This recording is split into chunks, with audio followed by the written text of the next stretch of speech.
Every 4 computers now have primary control of critical vehicle functions.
4 computers now have primary control of critical vehicle functions.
Check 1, 2. Let's see. New theme. And I've also got to adjust my sliders a little bit, but that's okay. It should be fine. Just that.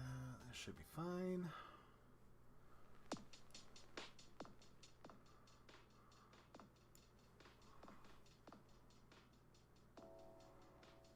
Man, my mic is really picking that up.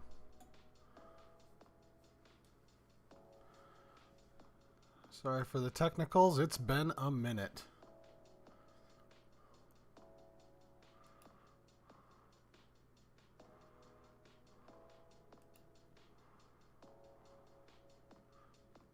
Let me switch this around for a minute. It's going to look weird. Hang on with.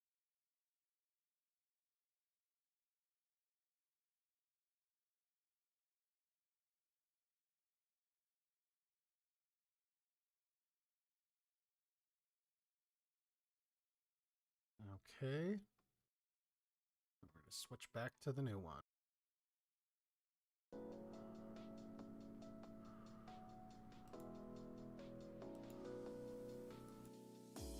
There we go.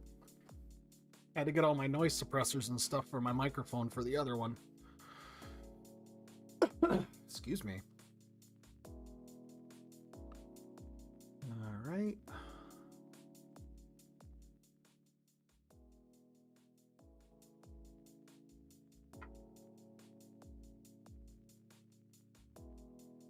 Okay.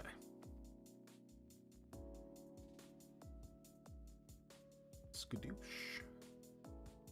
Hi. So normally, let's see.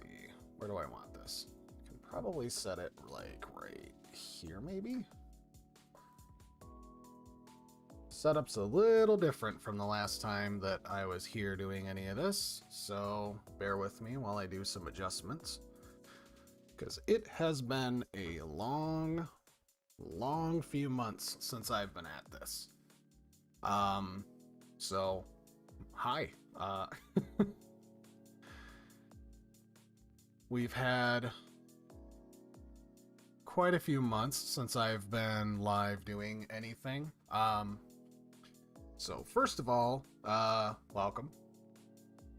For anybody catching the VOD or anything right now, I meant to only have this like live for a few minutes, and then the missus and I got into a very deep conversation, as you know usually happens when you're looking into doing something. And before I get started and the like where I've been, what's going on and everything, I want to have a shout out to the Relaxed Movement for all of these lovely tunes that we've been enjoying. They have been a wonderful addition to the background and very good music. I don't know who the individual artists are, but this one particularly is Lo-Fi Chill Beats, 12 Hours. So let me see here if I can grab the link, copy the link here, and it'll stop adjusting this for me. That'd be fantastic. Okay. I'm still a bit new to the YouTube chat because I'm normally doing. Yep, got it. Yep, okay, got it. All right. And pop up. Make sure that works. Yep, that's the one. So, yep, again, shout out to the Relaxed Movement. I know that I want to make sure that I give credit where it's due. Excuse me. Not used to my speaking voice. Normally I'm just sitting here not talking, but So, the Relaxed Movement, again, shout out, thank you for making all of this lovely music, and there's a link in the chat there. Go ahead, give them check out, sub, follow, whatever the things, give them the whatevers. So, where have I been? So the thing is that I believe it was like back in late January, early February. My younger sister had, she was moving out of where she was living and she needed a place to go.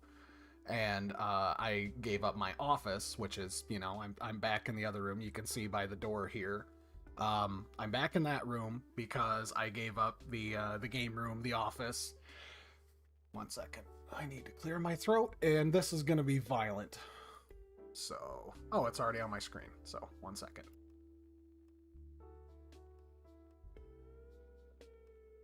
I'll get my speaking voice back, I promise. So, she needed a place to stay, and I cleaned out the office and moved everything back into this room. But we had to like completely empty that room in order for her to be able to have, you know, somewhere comfortable to be. And I didn't organize this room here well enough to the point where I could have like my whole desk and everything back. I had like taken my big the big L-shaped. Hang on. I wonder if intermission works. Nope. That's not it. I'll just go back to live. It'll be fine. So, I didn't have this set up properly for me to be able to like do any streaming or anything like that. And also I was getting kind of burnt out on it because like Twitch was just giving me a whole host of problems, and I was just not really in a good headspace for it. So I just kind of put myself in vacation mode over there, and I was working on stuff here, and I'll get into it. But you know, she's comfortable, she's happy, we're all happy, and I just recently a new addition to my arsenal here. I've got 2 of them. So I've got this bad boy here. It's not exactly like the best. The thing is flipped, but it's an old school AV to HDMI. I had this packed away in storage and completely forgot that I even had it. So this will give me the option of being able to set up my older consoles and be able to plug them into my HD TVs. But I haven't had a capture card this whole time, because normally I would just be using like the newer consoles, or like between Xbox and PS4, they can stream right from them.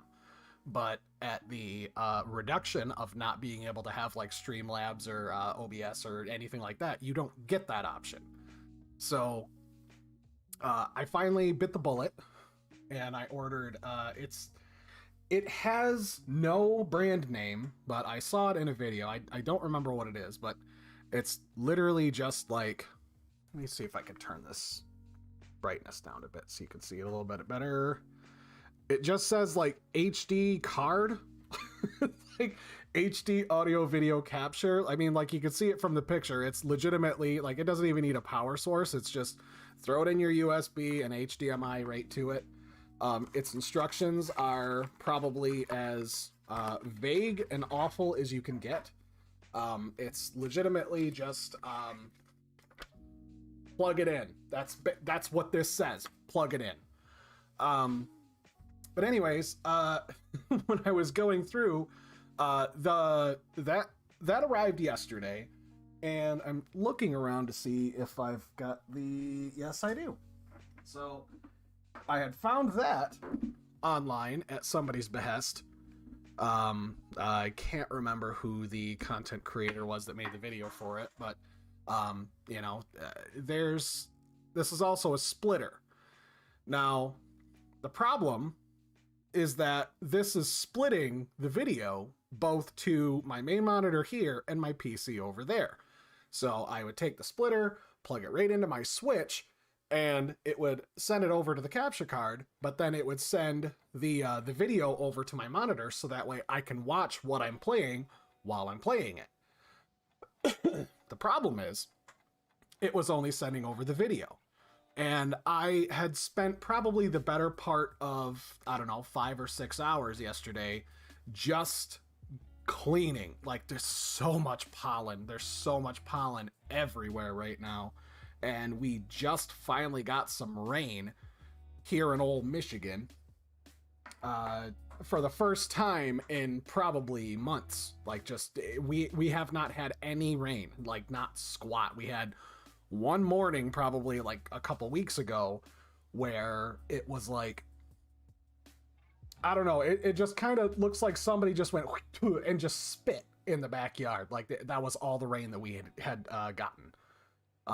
But now we've had all that kind of rain, and it's like the pollen is still everywhere inside. So it took all freaking day to get everything, like, move everything around, reassemble the desk, take the computer outside and clean that out, because that was loaded with pollen on the inside of it too.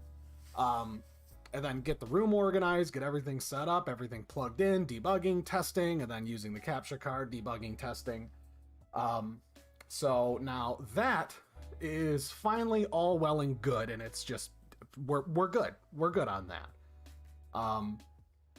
Because I've been busy. Like, I've been very busy, and I'm glad that I wasn't streaming. Like, I didn't keep a regular schedule, because life just got really complicated really quick. I had taken a different avenue. A friend of mine had started doing some work from home, and he was like, hey, you know, like, you ought to give this a shot. And I'm like, well, I mean, I'm not really doing anything else right now, so, you know, let's give it a go. And I went through and I completed the Google IT course through Coursera. So I got my certifications for IT, which I'm, like, really freaking happy with, because, like, if you've been watching me for a while, you know that I've been in game design. I've worked on a handful of projects. I've worked at a company, and I've been doing indie development since. Excuse me. So I was during this time. Now, mind you, this is like mid-February, end of February by this point. I had gotten the idea from my friend to, you know, like, hop on here and take some tests, you know, like, get a course, like, get some certifications. You might have some better luck with, you know, like, online work if you've got some certifications under your belt, and, you know your shit, so give it a shot. I'm like, all right, why not? So I remake my account on LinkedIn, and I take a modeling test on Maya, a Adobe Illustrator test. I take a Photoshop test. I took the GIMP test. Like, I took a test for just about everything that I use regularly for game development. And I failed every single one of their tests. I mean, abysmal. Abysmally, like, as if I have never used the software once in my life. Failed it. And I mean, that was probably one of the hardest freaking blows, I think, to, like, self-esteem that I could have possibly gotten, because I'm legitimately looking at, like, my degree on the wall right now. It's right over. I mean, you can't see it, but I can, so you'll just have to take my word for it. So I did that, and I felt like such garbage afterwards. I'm like, well, you know, like, how am I supposed to, you know, have people look at my resume and have them take it seriously if I don't even have I guess a base level test done that says I know what I know. And then I saw another one that was, like, based on IT. And I'm like, fucking, you know, like, let's give that one a shot. Why not? You know, I'm always taking shit apart, and pardon my language, but I'm always taking stuff apart and, you know, figuring it out, doing debugging for, basically, I'm the computer guy for the family. And I think I was like, it was like top 14% in the country, which isn't really, like, great, but at the same time, it surprised me. It surprised me very much because I'm like, this is like base level knowledge. Like, how on earth could I possibly have scored in that bracket just from like base level knowledge? And I'm like, maybe there's something to this. So for the entirety of March at that point, I had signed up to Coursera, and I started working my way through the courses. And I think it was five full courses, but each one of them had like 6 modules, except for the last one that had 7, and that's a whole story on its own, because man, like, they, on the tests for those, they would ask you questions that somebody who is in the video doing the basically the class, it would be like one question, or no, it was like 2 or 3 questions, excuse me, but in the video that they're pertaining to, it was like maybe 10-15 minutes worth of dialogue that's going on back and forth, but the question that would be on the test is something that they said as a passing remark and also a hypothetical that was probably like a, I don't know, maybe a 5-second like blurb worth of information. And that happened regularly, and I was extremely distraught because like there was, if you've never used Coursera, you know, fun fact, not only do you have to pay for it, for like any of the big time courses, like they've got plenty of free ones. Don't like, I believe you can take all the courses you want, but you can't get a certificate unless you've actually like paid. So, they only let you take a test generally 3 times in 24 hours. Like if you fail, then you have to do it again. And if you fail again, and every time they do the test, it's different questions every time. That like they've got a pool of like maybe 3 to 4 tests worth of questions, and then they just kind of flip the questions around. Like they're never in the same order, they're never in the same spot, and then they word them purposely vague. So it's not even worded the same way twice. So it's like, in as far as I know, usually with computers that doesn't work. It's usually like, if it's a problem, it's direct and it's the same problem every time. But anyways, enough crybaby about that. The point is, there was many times during that, because I blew through that course that was supposed to be like an 8 or a 9 month course, and I got it completely done in March. Like, I think it took me about 28 or 29 days. Because my birthday is on the 30th.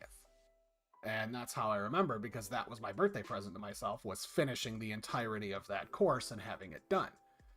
So the entirety of March was spent working on that certificate.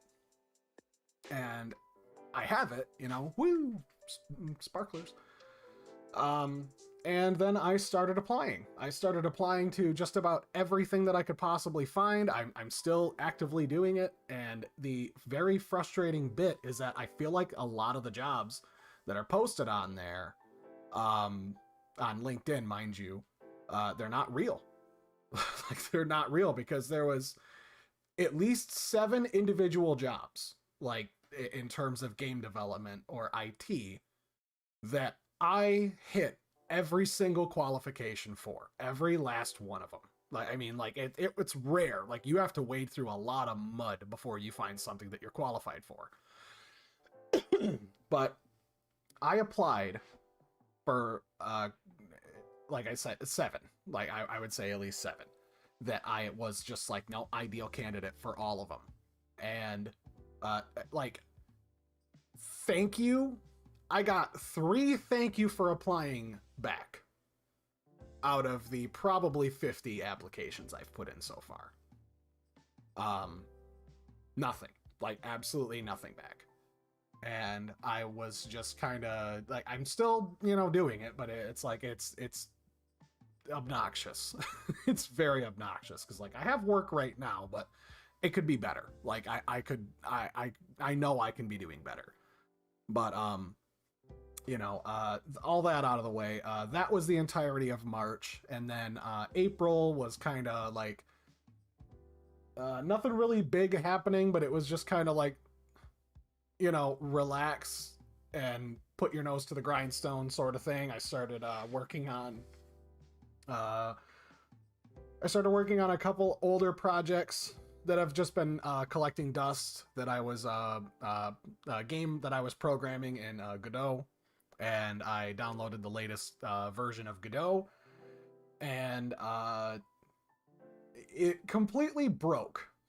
It completely and utterly broke the game that I was working on, and I don't believe I have a backup for it for the older version. And not, you don't really want to do that either, because if all you did was upgrade the software and all of a sudden the game just like no longer functions, then that's bad code to begin with. So that was kind of a back to the drawing board. So from that point, I kind of spiraled into sad boy, and I just started like getting heavily invested into Final Fantasy XIV again. Still putting in apps, still getting denied, still getting nothing and no replies back.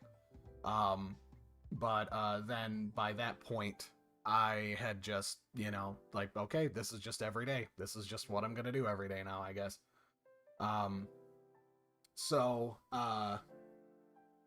by the time, let's see, April, yeah, May came around, and I think I was doing that for another week or two, and then Tears of the Kingdom had come out, and I think I waited probably about 4 days for that, because like we had just like paid our bills, and you know, I had to wait on that.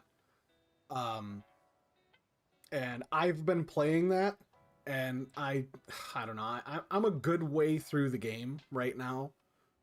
But I was just sitting there probably for, I don't know, I think I've got maybe 150, 175 hours into it now, like so far. And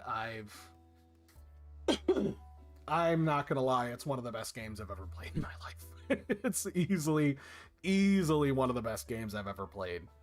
And there's so much stuff to do.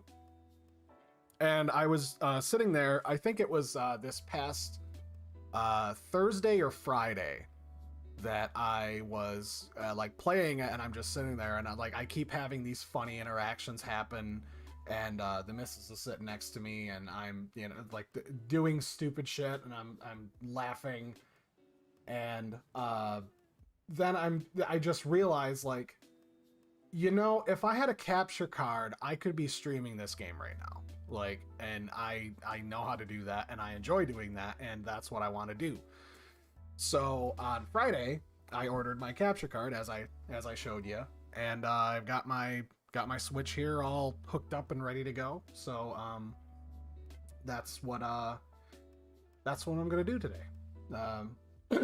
But in addition to that, I just wanted to have a little, because like normally I'm on Twitch, and the recent terms and guidelines that came out, and I think I saw Ludwig's video on it, which is fucking, that dude is a unit, like an absolute unit for like how good and helpful he is to people. Like, here is what you need to know about this shit that's going on. Again, sorry, language, this is who I am.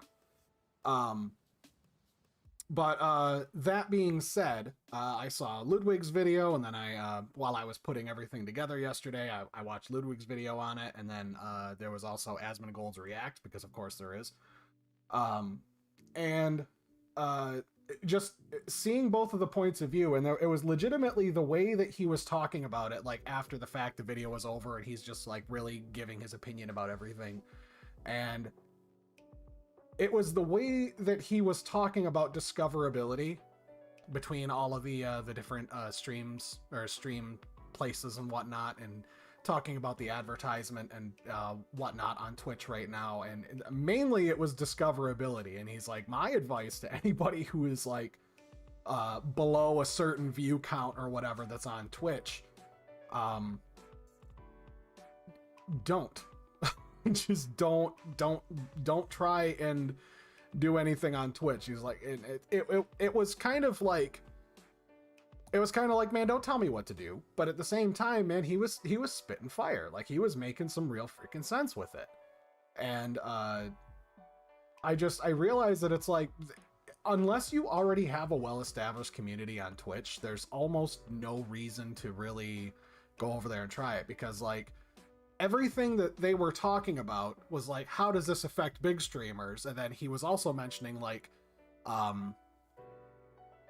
the hell did he phrase it? Well, he's so eloquent, I can't possibly match. So what my takeaway from it was, when you are in a position like he's in, why would you not want people who are like beneath you in popularity and clout to not do well? Like, why would you want that? Because and I think he said it like, it was either him or somebody in his chat was like, it's the same thing if you're playing an MMO. If you log into a server and you're running around and like you see a handful of people who are just, you know, like for WoW, for example, they're wearing full like top tier arena gear. Then you see people running around with mythic raid gear. If there's only like 7 people in town and they're all like in the same guild and it's completely dead, that's essentially the Twitch environment. There's just a handful of really big cats that are doing all the, like, they've got all the bits. They've got all the clout. But if you log onto a populated server, you see all these noobs running around and there's a lot of people to play with. There's a lot of people around. There's a lot of competition. You can form groups. You can have conversations. There's a lot of dialogue that can happen back and forth. But with the changes that they were proposing was like, legitimately, you could not, there's no possible chance that anybody can grow on that platform. At least that was my takeaway. Like, because this is, I want to do this. I want to stream and like, I enjoy it. I enjoy the coming out of my shell and having a dialogue and being able to like foster the community. I like that. But if there's no chance for this to grow beyond what it is, then what's the point? You know, like, why would you go to work every day, just for example, and not get paid for it? Volunteer work is its own reward, but I mean, like, you go and you're like, I have bills to pay. Like, why are you putting it, like, nobody can survive off of volunteer work. Maybe Mr. Beast, but he's completely different. But that being said, like, there are the other alternatives, and I've been kind of really funneling into Twitch because it does have a good bit of discoverability on there from what I've seen, but like, it's tough. It's tough to really break into anything because there's just so many other people that are just so far beyond.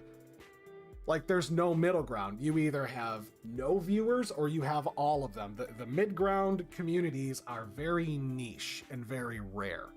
And I'll be perfectly honest with myself here. There are so many people who are doing exactly what I'm doing, but better. According to the community. According to me. They are more established. They are more polished. They have history. They've done videos, or they've done TikToks or Vines or whatever. Like, they have a community that came from somewhere else, or have had this community for a very long time. This is not something that's just like a breakout. Excuse me. Like, it's not something that you can easily like have this breakout wild success out of nowhere. Like, it takes a long time for it to grow, at least from what I can see. And they've most of the big names have they've said the same thing. Like, it takes a while. Like, you have to find what you what your niche is and then be good at it too. You have to be good at it too. Because if you're not, then you know, you don't really have anything to offer. Like there's nothing, there's no real reason for you to, like, for people to want to watch you, because you're like not doing anything. Speaking of which, I should probably continue my rambling while I get this set up, because I do believe that I am actually in the gaming category. I don't even know how to change this. Let me go to my channel. Let me see.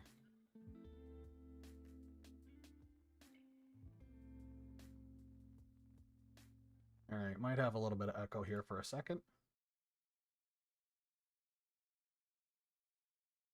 All right.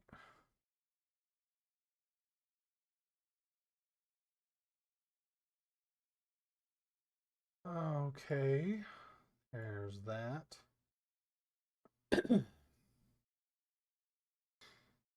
Edit. I'm still so new to the whole YouTube thing. Cards.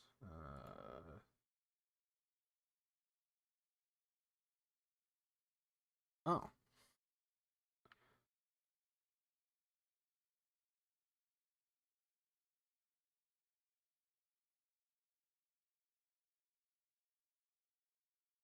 All right, so Tears of the Kingdom, Zelda, and we'll do Switch. Why not? Gaming.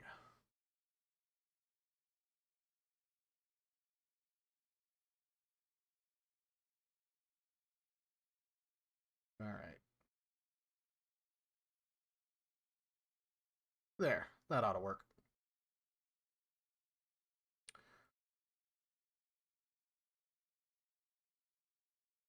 Okay, so now that I've got that, this over here. Bring that down over here, and it's gonna be over here. Technical fun. Wonder why I can't.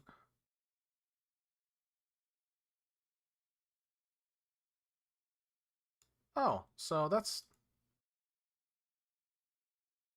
kind of weird. YouTube's a bit different. It doesn't let me actually use the chat inside of Streamlabs. That's interesting. Anyway, capture card. Okay, let's get this old girl booted up.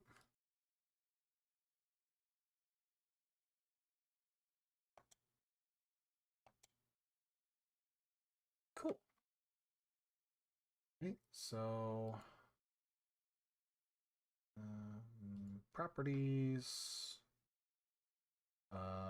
Boo chat box is. How the hell did I do this?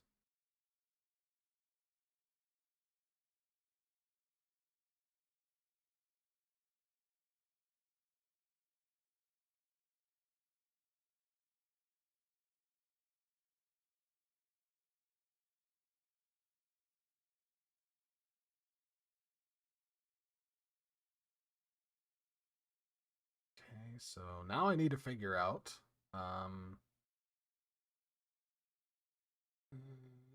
where.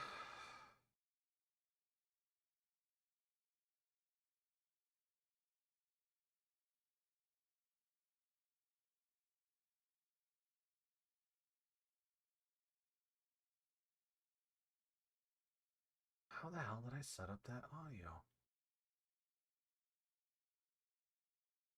So I'm fairly sure.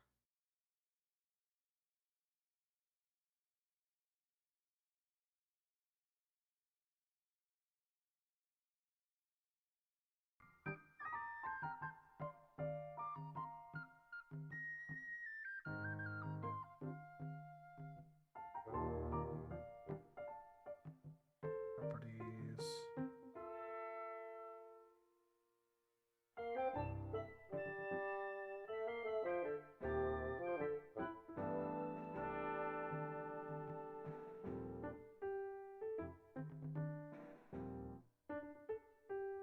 Okay, well, it says it's got stuff here.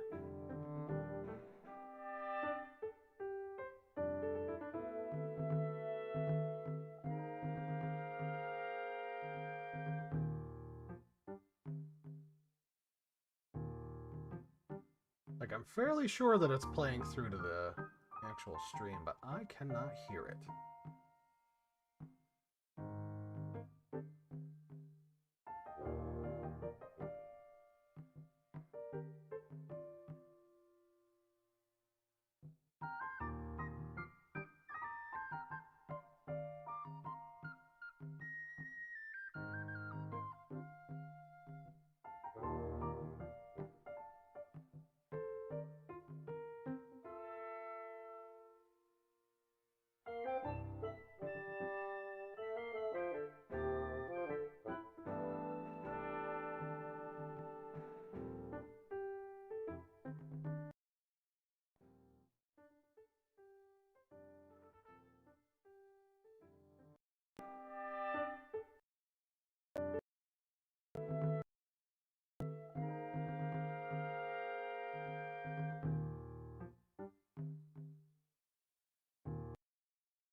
You know what? I'm pretty sure that I have this set up perfectly in my other.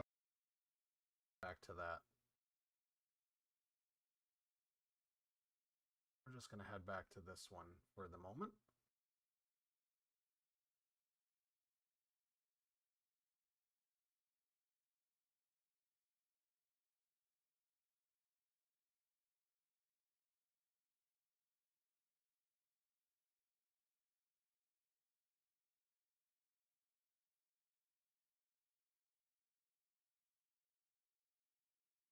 Really?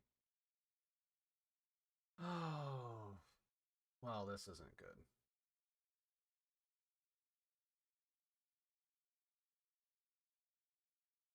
Okay, so let's see if I can get this to cooperate.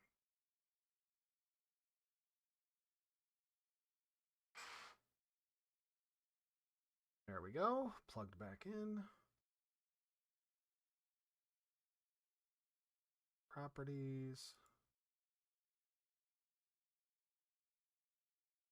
Okay, we got movement.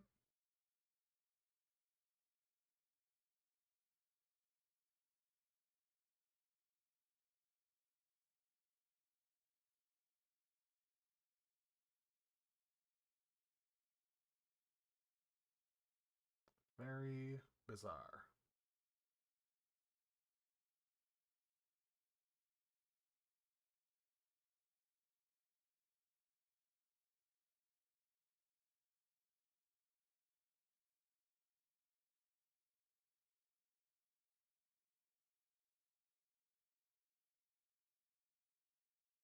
Okay. Weird.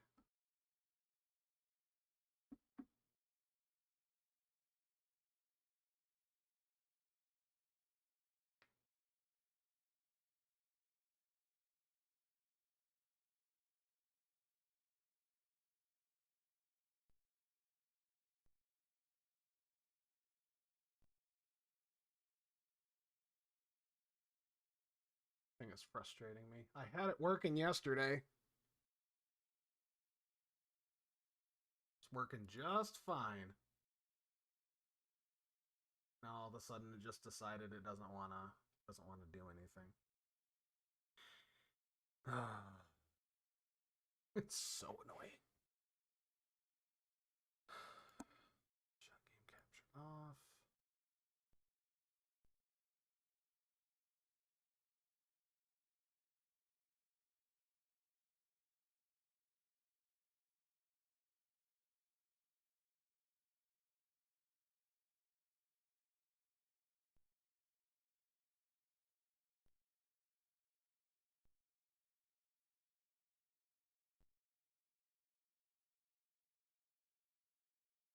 Oh, so it's just not picking up anything now. Well, not. It would not be my stream without some scuff. I'll tell you that. It's always scuff.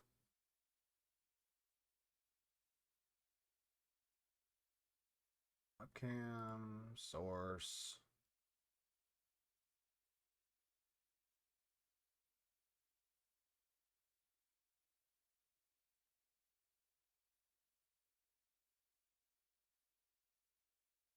And now for some reason it's scaled down super small.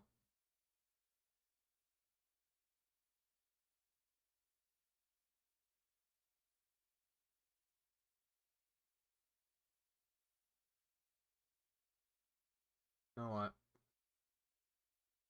We're just going to shut that off. And that. And that. Works for me. Okay, so I've got there, and now I just need to figure out where my audio is.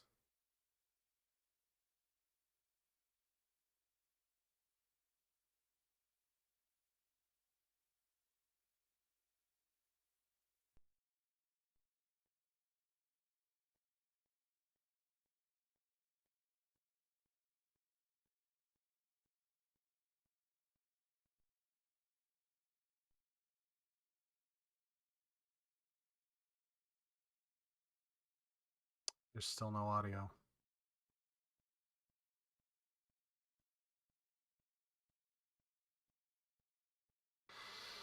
Okay. Just gonna fully unplug that.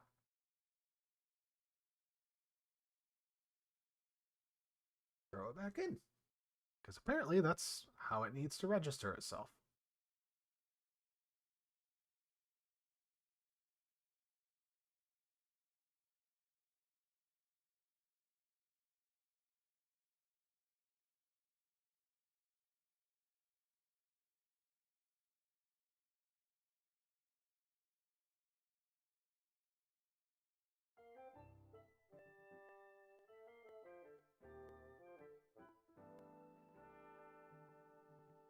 Now, do I have lag with the sound? Yes, I do. Okay, so now that we've gotten that far, here, properties, that's not it.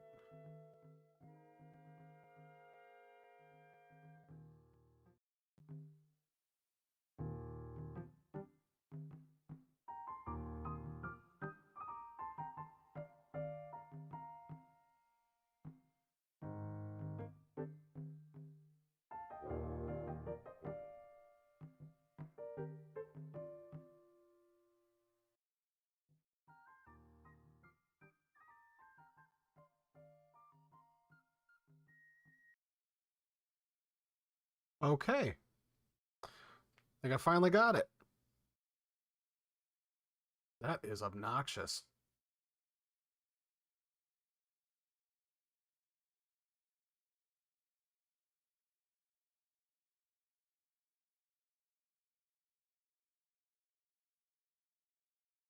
Sweet.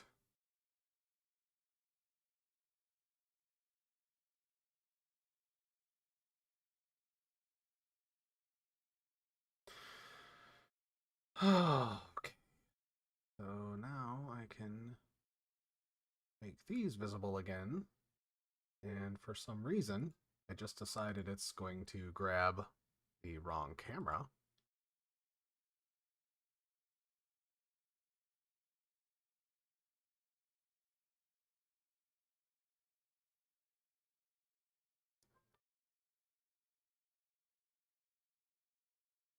No.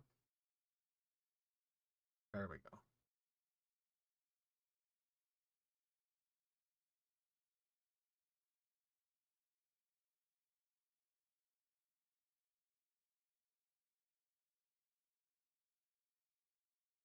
So much for actually having this thing save any of your frickin' settings.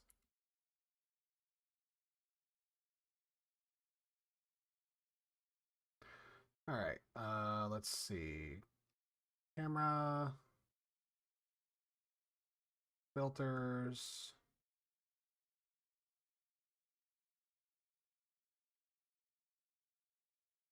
that's not it.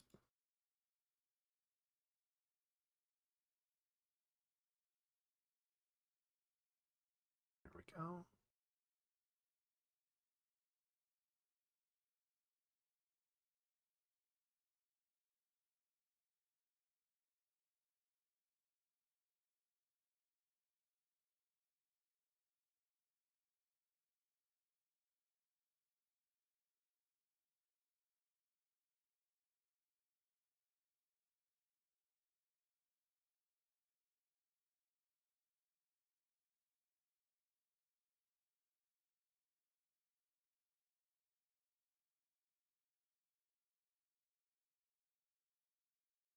Okay.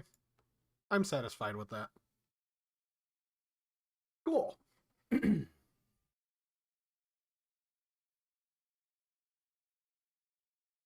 Finally. Let's make sure this is working as intended. So this is kind of a budget capture card.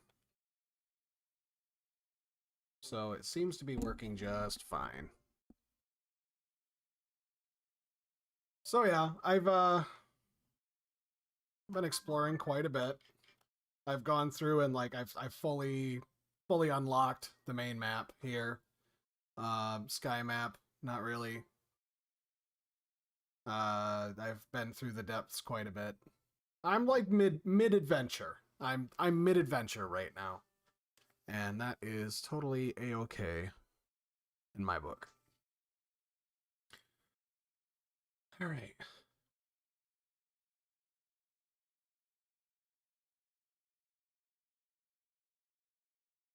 So let's see. Where was I? What was I doing? I think I was going to come back down and get rid of that stamp. Don't need it no more.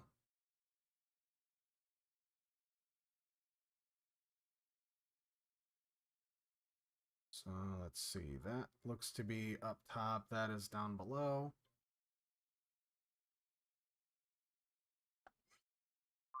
I'll travel there.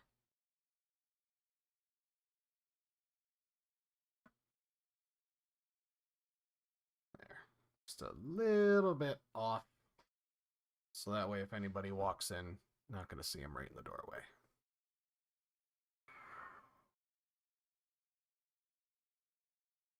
Yeah, I have genuinely been like just enjoying the heck out of this game.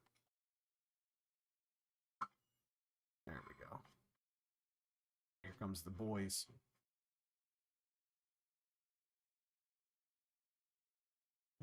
Let's see, where am I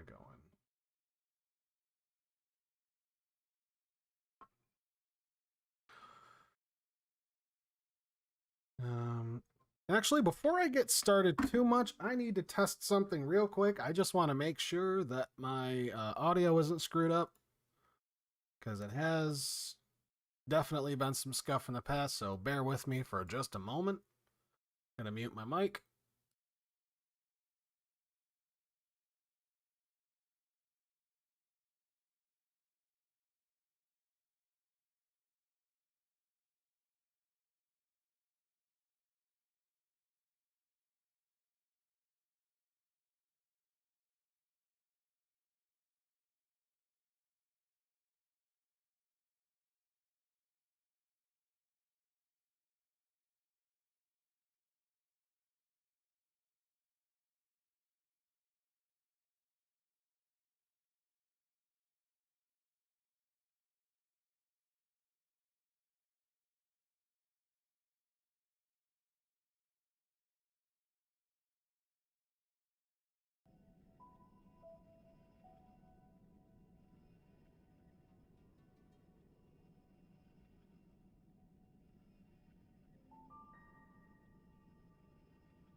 Okay, I'm a fool. I hit mute on the desktop audio there, without realizing that the capture card itself has its own volume. Like I'm still like, I apologize, but I don't know if you expected any different. That's on you. But yeah, it is like it is capital scuff. So I didn't realize that having desktop audio muted was going to make all of the audio muted. I thought the capture card was gonna handle the audio now, but no, that's just an additional slider. It's an additional slider, so that way I can adjust the audio a bit more. But even still, this seems like it's really freaking quiet. Now I just want to make sure that I don't actually have.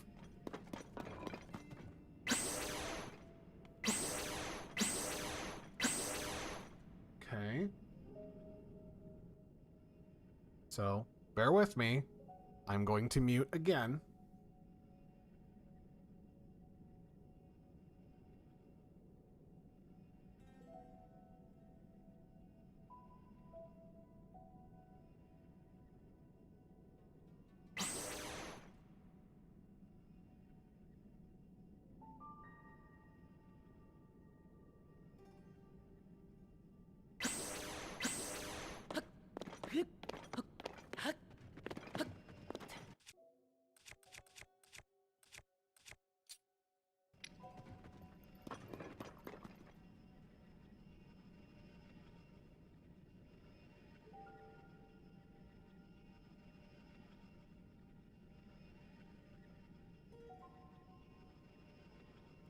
Very good. It sounds just fine.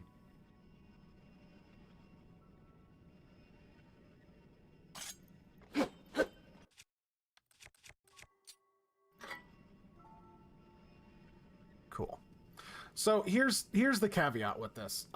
With this capture card, it doesn't have a splitter on it, which is entirely, like I said, why I got, this. This is supposed to be the splitter, because I would plug it in there, so it would send the audio and the video directly to the capture card, and then I would switch this monitor over to the HDMI signal, so that way it would play on the TV with the audio, so that way this has its own audio setup, but that essentially doesn't need to be adjusted at all. That didn't work. So now, rather than like you guys seeing what the capture card sees, but I get to see it in a different way, now I had to basically, like, over here in my Streamlabs, and put this down before I wear it out. That's what she said. So I need to, I needed to right click my little, my preview video over here, because, the whole thing is that because I am using capture card, it's still new to me. Please bear with me. The console's handling the load. It's handling all of everything. The console is doing its job. So now, basically, all of my computer's resources can just be expended towards making sure the stream works and it's okay. I'm not used to that. So because it's not a capture card that's got a built-in splitter into it, I have to like project what that video is, and it's on this monitor, so I mean it works just fine. Actually, I can just going for a ride. It's like you can see that I've got that over there, but I right click it and send it over here, and you can, I've got it full screen over here, so you can see both. But it's weird getting used to, because I'm used to like the games for the most part. They kind of handle that on their own. Like you turn the game on the computer and it's just like capture whatever window's open. Because it's not actually capturing a window, it's sending it through the capture card. I don't have an external window to pull that from, so I just right click the source and here we go. But anyways, yeah. Debugging the sound through this yesterday was an absolute freaking nightmare. And I'll have everyone know that I am fully aware of the fact that there are like duplication glitches and whatever, but I have not. I mean this. I have not used any of them. I have played this game 100%. I mean, for what it's worth, I have played this game 100% like as I believe the developers intended. So, like, I've had to bust my butt for resources. And it's not nearly as bad as everyone was making it out to be. Like, I keep my game updated. So it's not that big of a deal. Alright. Where was I? Yes, I'm going there.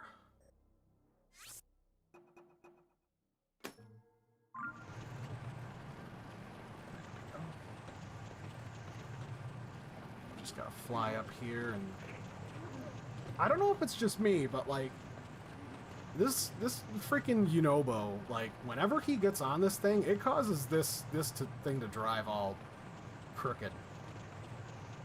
Like, it's better when he's in his like his sage, like the ghost form here, but like when you've actually got him around, like it actually, whenever he lands on it, it gives you absolute weight.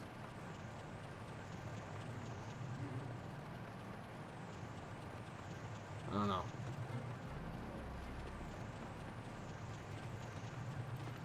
Ooh, that's a wall. Oh, ouch. Alrighty.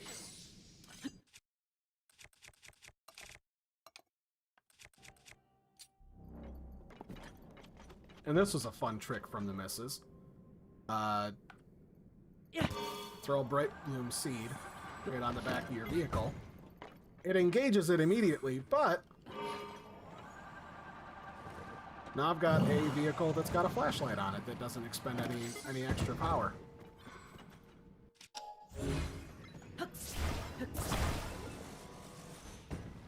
I'm really not a fan of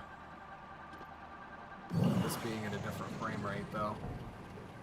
I think this only pulls about 30, so like you can absolutely see the difference at times, but the resolution is also like it's not very good. But I would rather spend $15 on this card any day. I mean, it doesn't look that bad. I'll be perfectly square with you on that. It does not look that bad at all, considering it was a $15 card. Like, it's definitely limited, but it's not terrible. I'm pretty impressed. Because really, like, I was looking into them because I've never used them before. I always thought the capture cards were like something like you had to really install into your computer. I didn't realize that it was like, yeah, they've got USB versions too. You know, because like I don't know as much about building computers as I do like maintenance. Like I know how to like look for problems, install software, Google, like I know how that works. That's basic maintenance is fine. Hooray!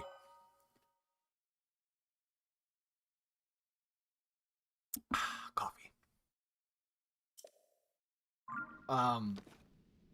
But like I never thought that I'd be able to get one, and not to mention like different like streamers and stuff that I've seen.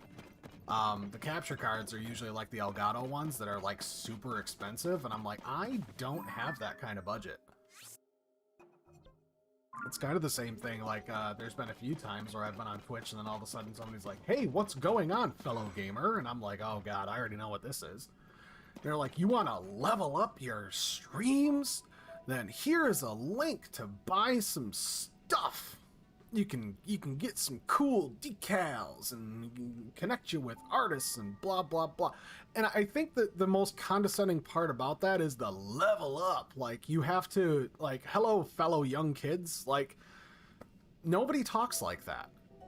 In real life, I have not met an artist that's like, hey man, you want to level up your living room? Buy my paintings. I mean, I'd fucking respect them if they did, but like nobody organically talks like that. Not that I've met. It's like using the condescending words of like, I'm gonna use words that associate with this thing you like, so you'll bring your guard down. Like, nobody talks like that. Not that I've met anyway. It's just funny. Oh. Did I? Yes, I did. Gonna delete that, and we are gonna make our way over here. Now, put that back on. Yeah, this Fierce Deity set, like, I love it because, you know, I'm a sucker for Majora's Mask.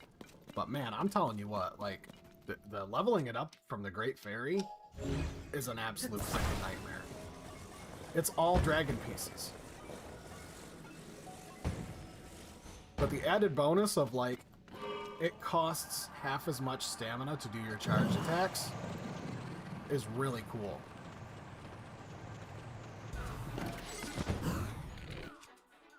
Ooh, that's not good.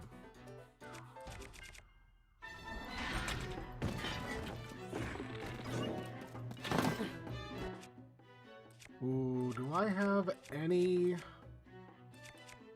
I do. Ouch.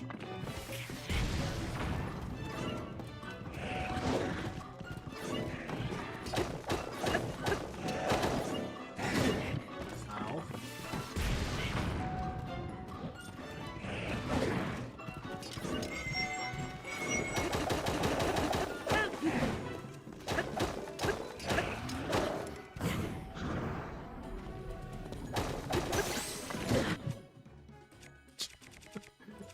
I hate these things.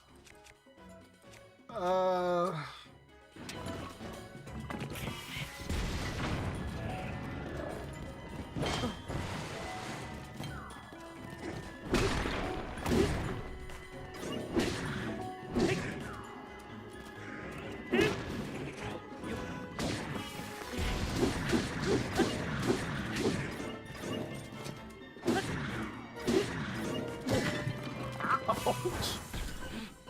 You are not nice.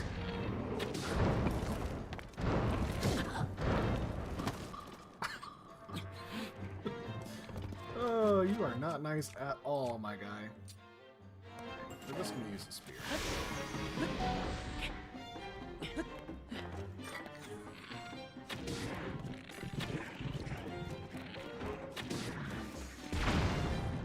Ooh, right in the face.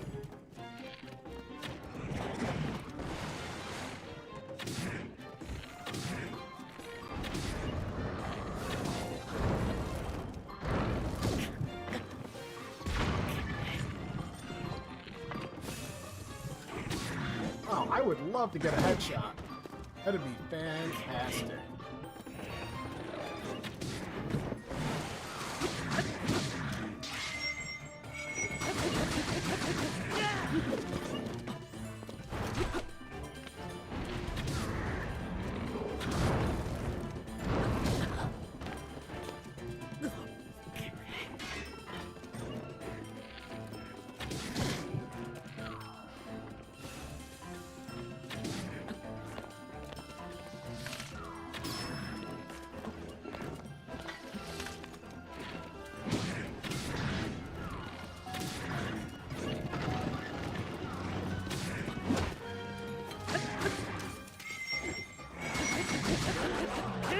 There we go. My God.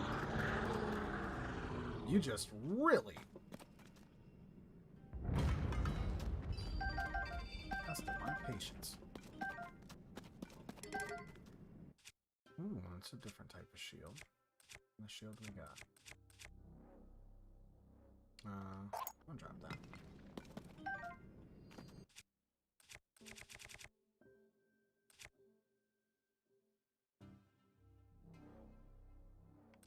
Yeah, I like it. I'll keep it. So the, I'm sure you noticed, this shield is the very first shield that I picked up. And the moment that I had the fuse ability, I fused a pot to it. The entire purpose of this shield is I made this pot my friend. His name is Perry the Pot.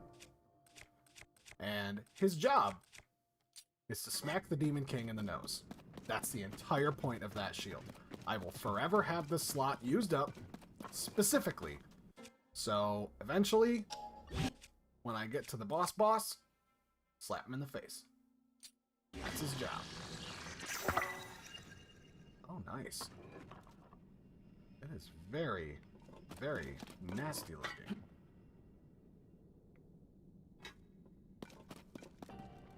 Alright, now then. What was I doing?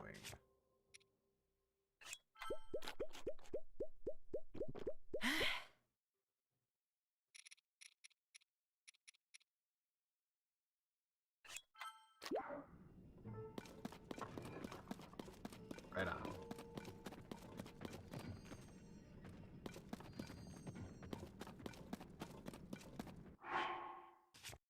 Really do need to make some new weapons, though.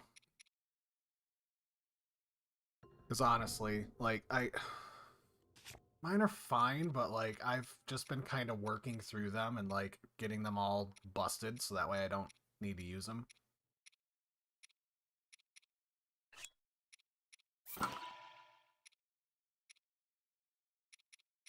Let's see, that spear's okay. So, that's a lot of one-handed swords. And a boomerang.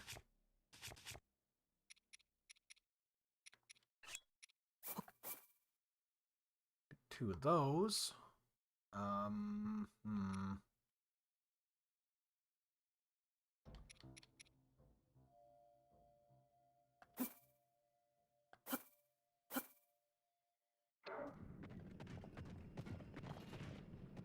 Go.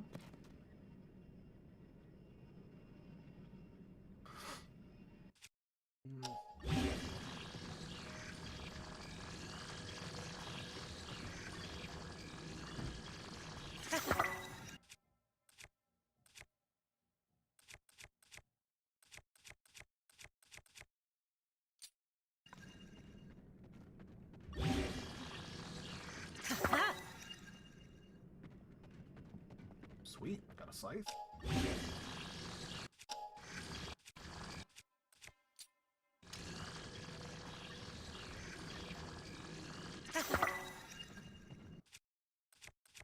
Works.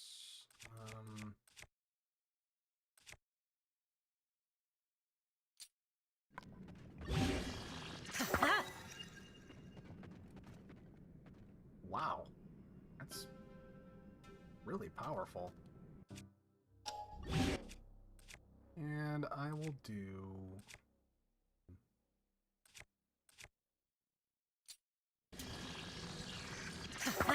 that one. Now the real test is, does this come back? Yes, cool. So I remember the first boomerang that I got, I found like one of them spike balls and I put it on there and it didn't come back. And then it made me very sad because, you know, I like the idea of having a boomerang that comes back.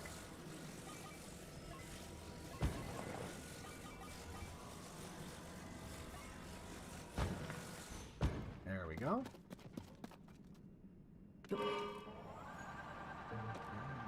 Off the next dimension. I've already kind of been through here, so it'd be nice to go and see. Ooh.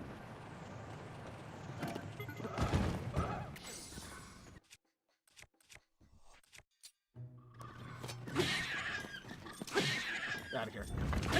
No one wants you. These guys really aren't all that helpful, but I've only got 2 of them, so it's probably a lot better when you've got all of them with you. I mean, it's... I understand it, because it'd be kind of... It would be really bad if, like, you got these guys and then they're, like, way more powerful than you. So, like, you need them to be a bit weaker. So that way it kind of, you know, you still have to put in a lot of effort. Hey, cool. Thanks for the sword. Just reference. Put a mark down there so we know to come back. On the hoverboard.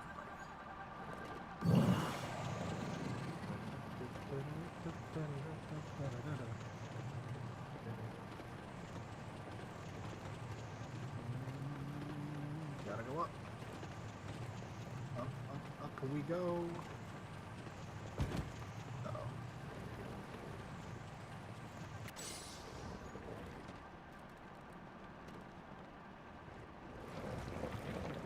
Well.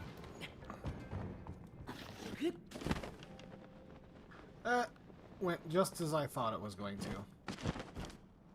Quite poor.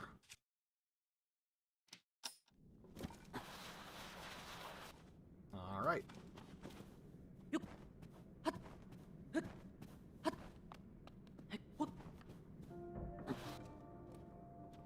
Go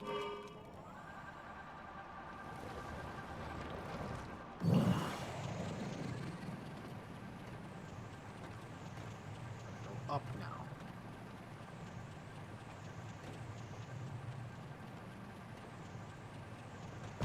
Oh.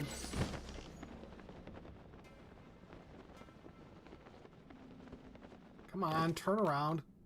It's okay, I can still salvage this.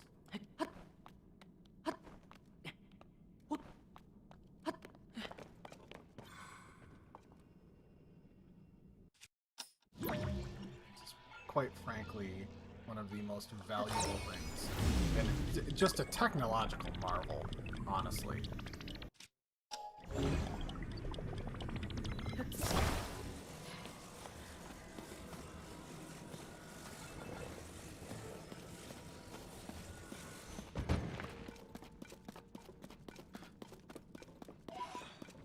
Suppose.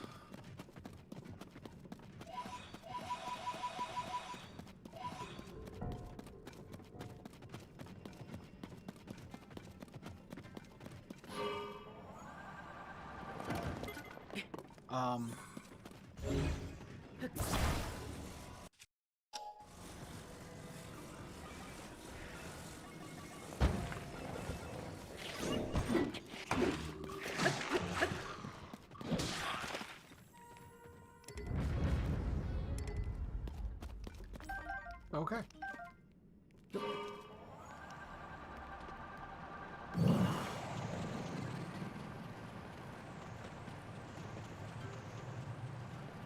It's a bit different if he lands on the front. Kind of gives you that extra weight. Can I go over here? Yep. Ooh.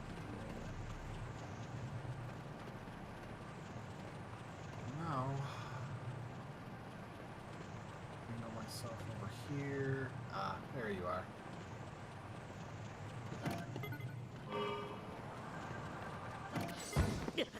Oof! That hurt.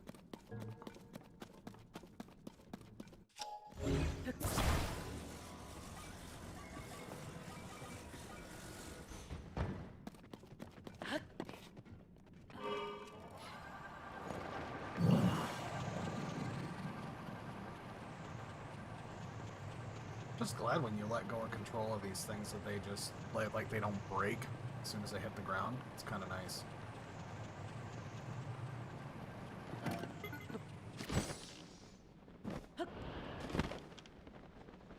Is that a perfect Zora spear? It is.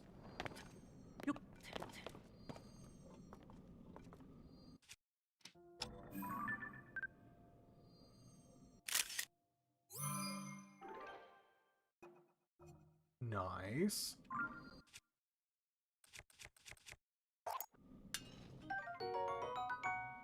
Nice. I love the spears. Like, just... It sucks that you don't have, like, a shield to defend with, but, like... Oh, wow. That landed there perfectly. Hope it doesn't despawn. Just gonna go ahead and skip that.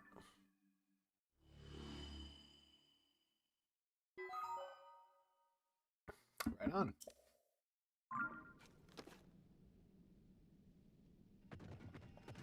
Alright, nope, it didn't despawn. Sweet. You know, I'm not sure what's going on over there, but that looks awfully arena-like.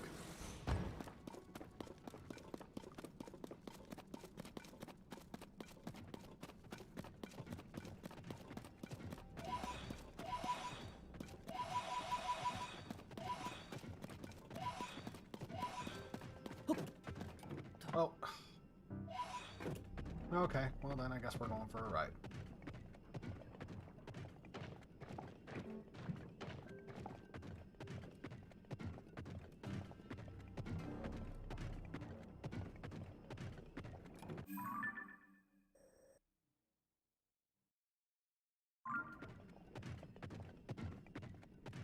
Okay, so I'm assuming then that this must be a little bit like the Zora.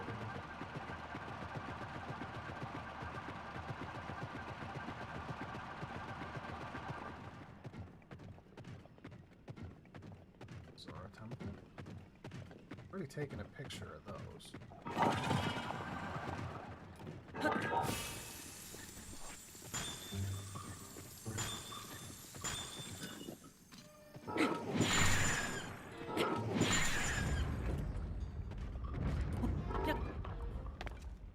It's weird getting the hang of that.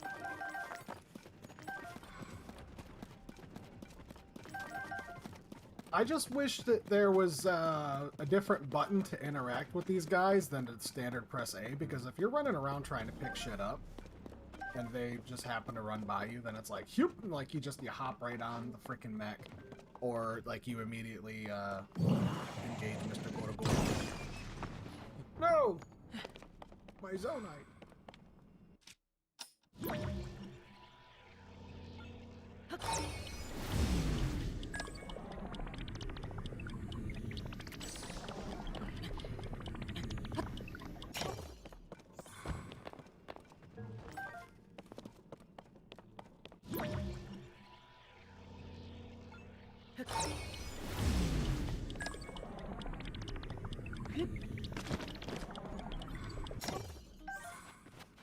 You know, I probably could have just left that down here anyway.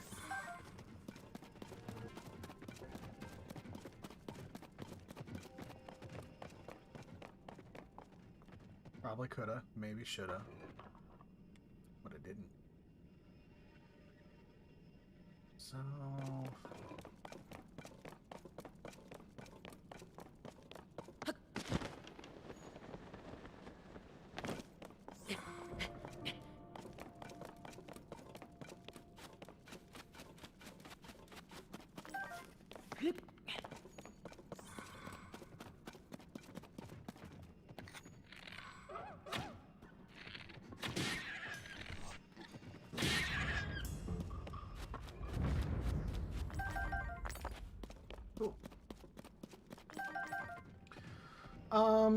real quick.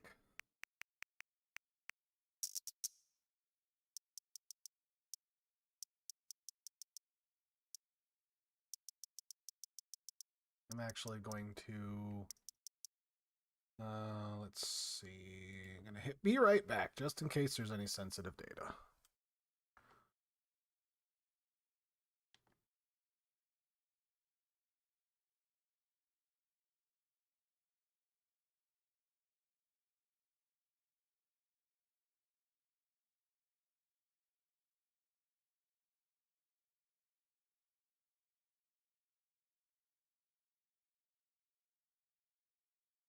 Oh, that's a little bad.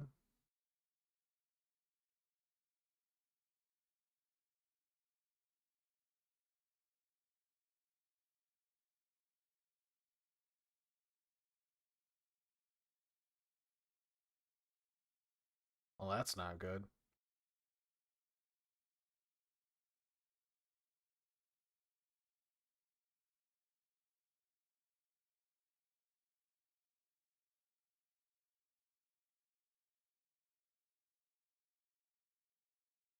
Oh.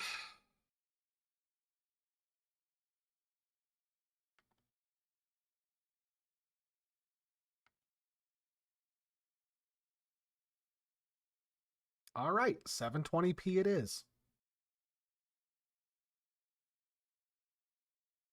Now, that was weird. I was just like, oh, maybe I can bring up the resolution. Nope, it does not. Capture cord. Capture cord. Capture cord. No, that capture card is a liar.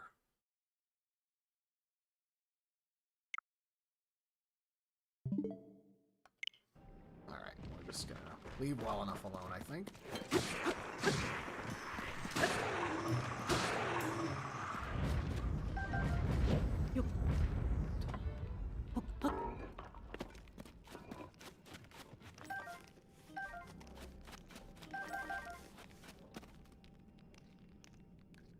Ooh, that's a lot of screen tearing going on. I'm not a fan. I should have just left it alone.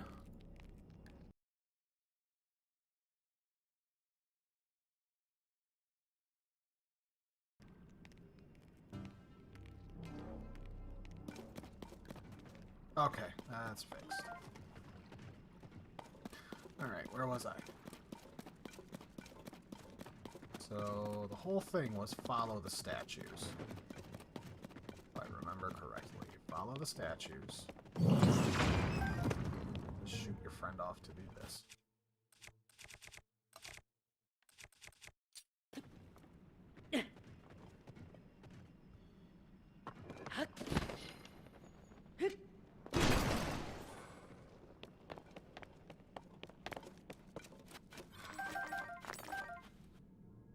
Alright, 1 second. This is driving me insane.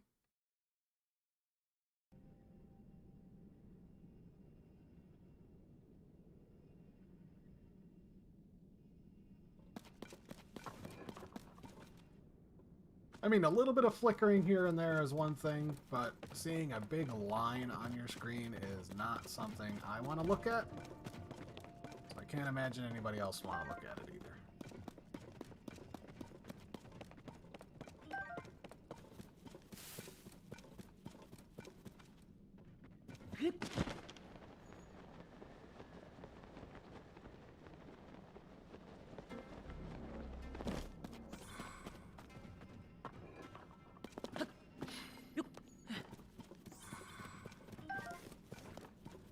I was so happy to see that they made bomb flowers. Like, they brought them back, and it's not just like the Sheikah slate with the bombs and all that. Like, it's so weird.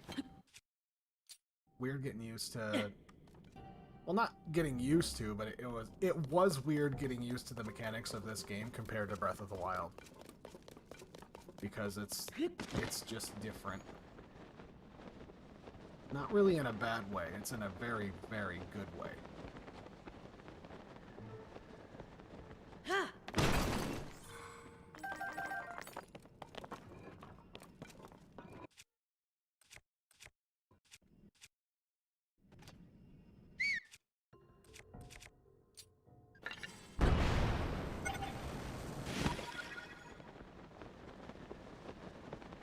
Go, and now it's time to quickly dispatch. There's my...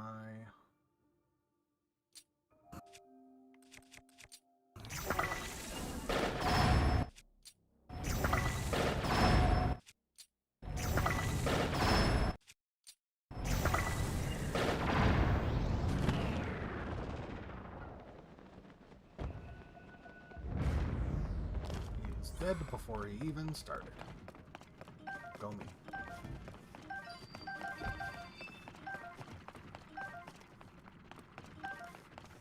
We got here. You know what? You could use that.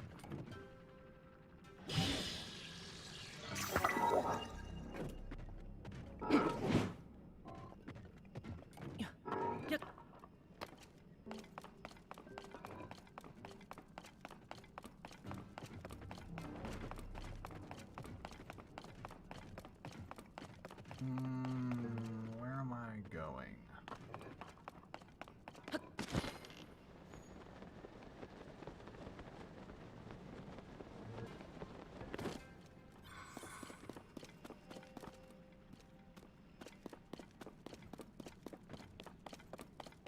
Saw one of the statues pointing somewhere. Now I just can't remember where.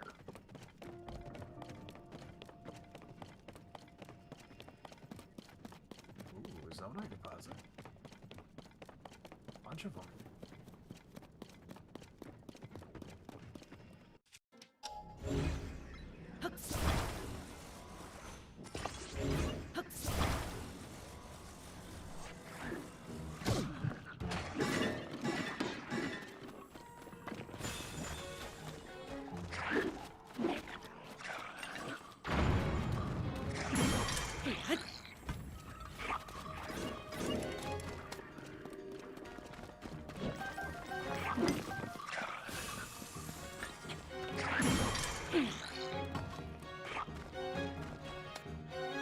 Come on, guys, hit him.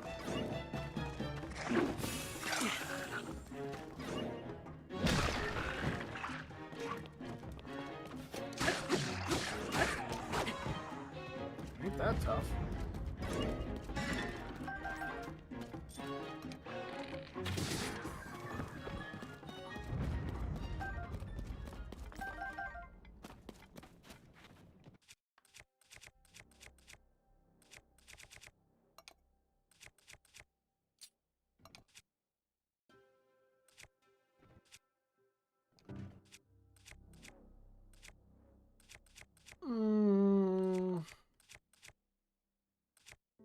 I'll drop that. Damn it, that is not what I wanted.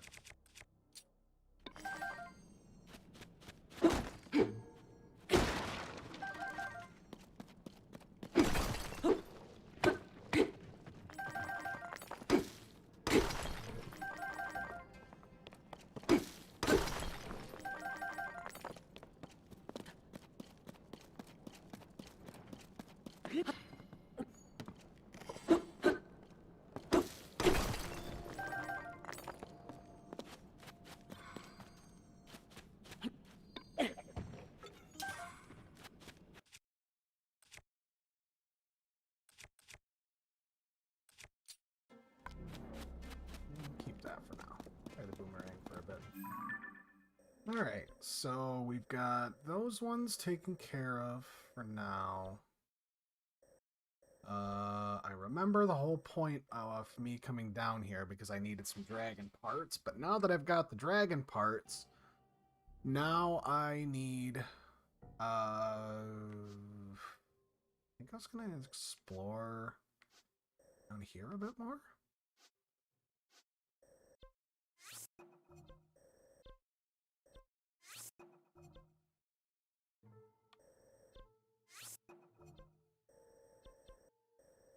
That's a cool part of it too, is that every single one of the shrines that are up above, if you find one of those and then you come down here, right underneath it, generally that is where a light source is. So, when you're going through, and it's, you know, the reverse is also true. If you're down exploring the depths and then you find a light source, one of them light roots, if you push your map up, there's a shrine right above it. So if you don't have anything marked there, go there. That's where a shrine is. So I think for now, I'm going to 2 of these. Get rid of some of these placeholder stamps, because they are kind of all over the place. Here's one. You can just barely see a little yellow mark underneath it. Am I still right next to the... Yes, I am. So I need to mark this.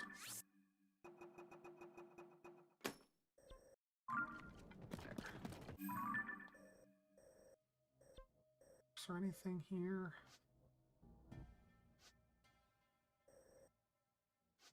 No, that's right above,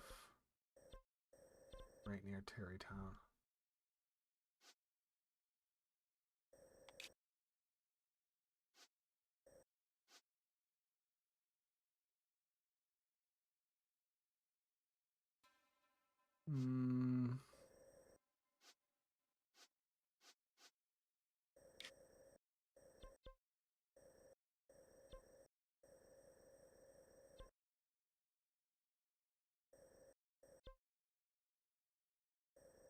got these two here, so I can at least go and get those done. I'll head over. Head over to Terrytown and see what's going on.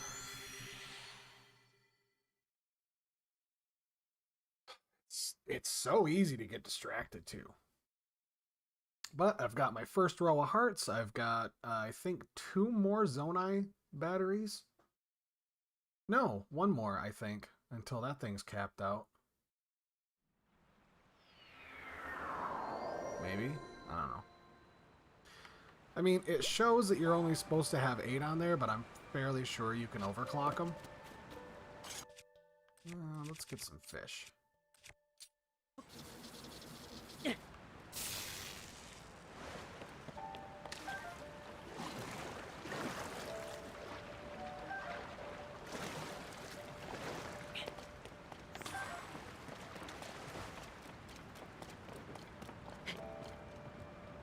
Do I have a rocket?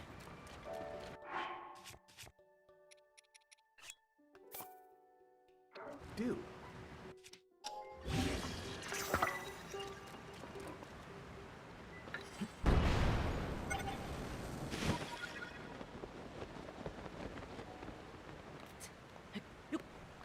So I don't currently have anything that'll make it easier for me to get up there. I've got 2 pieces of the climbing outfit.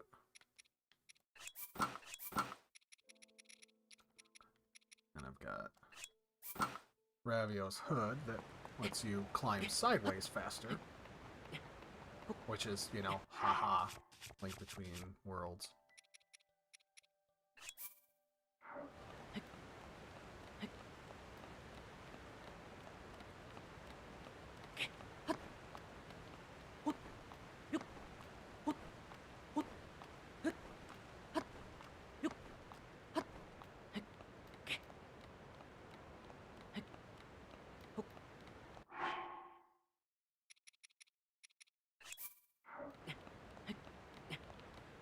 I am way too prepared for just about every. I mean, like, you know, look at my food. I've got 4 of them that are 15 hearts worth of recovery. Every one of these, like, I don't even spend a lot of time going like too hard into like the extra hearts because I use them strictly for recovery. If you use 1 hearty anything plus some other ingredient, no matter what, it's full recovery plus, you know, like maybe a couple hearts. Because the temporary hearts are only really good in the beginning of the game. And even then, you don't need them all that much. Like, it's so rare that you actually find the ingredients for those that it's just like... Because that was the allure of the first Breath of the Wild, is that, like, when I was first playing it, I was just leveling up my stamina. And I played through most of the game without actually upgrading my hearts. I only had 3 hearts, and that was like, that made it really freaking tough because like you either had to have good defensive armor, good weapons, strategic gameplay, and this was before Master Mode even came out. But like you had to really think about how combat was going to go because if you got hit once, you were dead. If you had 3 hearts, it was like, don't ever get hit. But now, like, it ain't even a problem. Like, I've got all those hearts and my armor for the most part. Like, I just wear the Fierce Deity set all the time unless the situation requires me to not. Because, like, I had found... I think I found the chest piece somewhere. And then there was, like, a quest that was like, hey, go find the other pieces. So then I found them. And it was like, that was already after... I had found 2 out of the 3 pieces of the warrior set, or the barbarian set. And I went through and upgraded all of them once. And it was like, I just wore that all the time. I'm like, I don't care. Like, just 3 attack power all the time. It's not that big of a boost, but you notice it when it's not there. And it's like, there's so many choices in terms of the armor where it's like, I don't know if the hot weather attack is actually, or like the elemental attacks, I should say, like lightning weather, hot weather, cold weather. There has to be more because I've seen the buff food of it, so like those have to exist. But I don't know if any of those actually give you more attack than that. So like for instance, if you were to have hot weather attack, but then you ate attack food too, so it's double the amount of attack. I haven't actually tried it, and I don't know like if there's any way for you to actually see the numbers for health or not, but like, yeah, it's legitimately, I saw the Fierce Deity set and I'm like, oh, that's like one of my favorites. But I've got those all upgraded to tier 3 out of 4, so yeah. Kicking butt.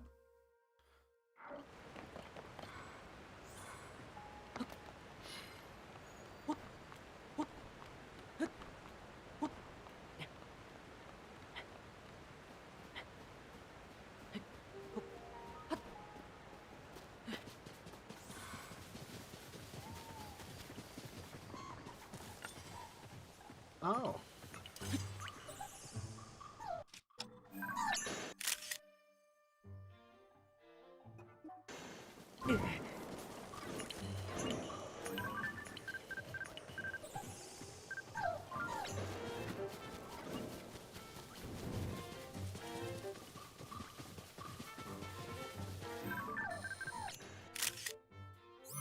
There, that's a good picture.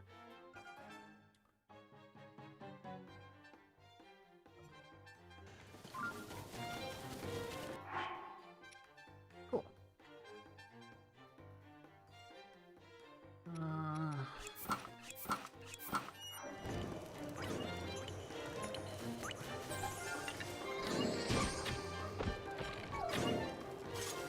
Would you guys stop?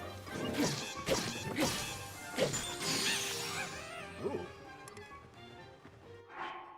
Clapped him good.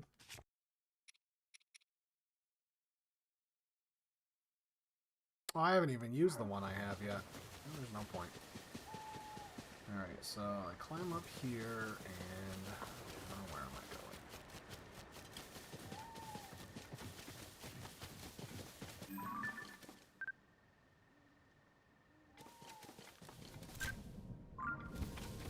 Oh, I don't want a selfie.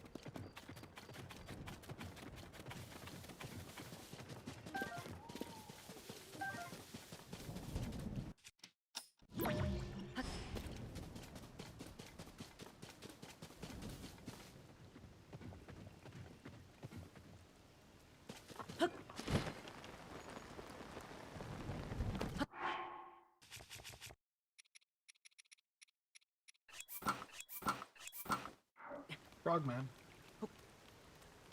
I can never fall down. I am a frogman. This was an annoying suit to get.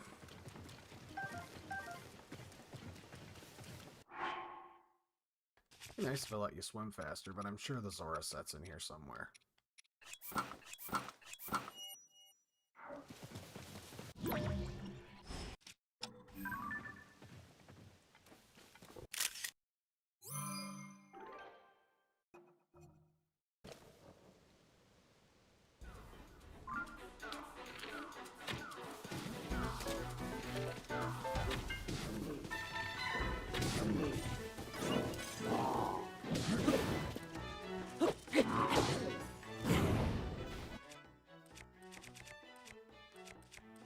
Which one is the improved flurry?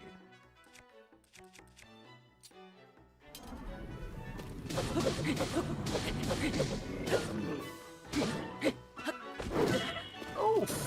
Holy crap!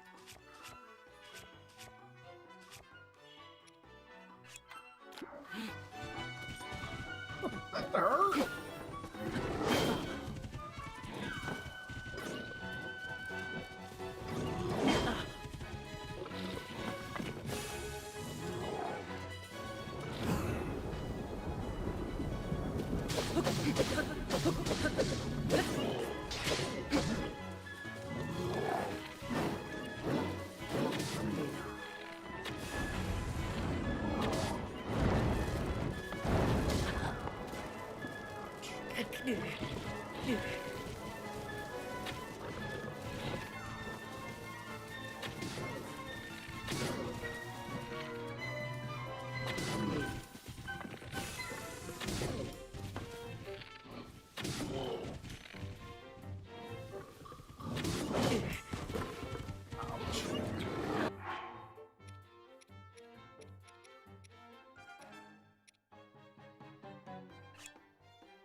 that compendium.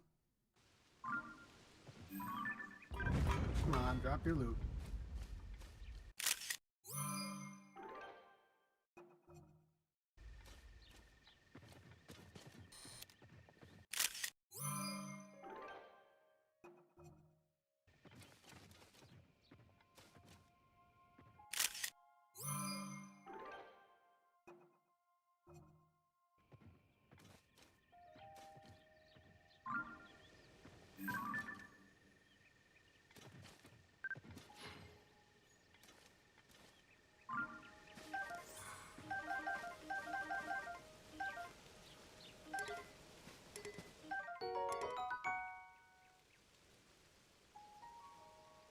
Mm-hmm.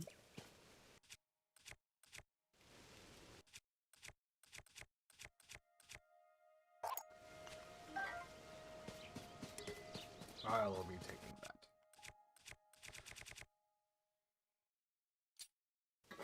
This one. Alright. So I was in the process of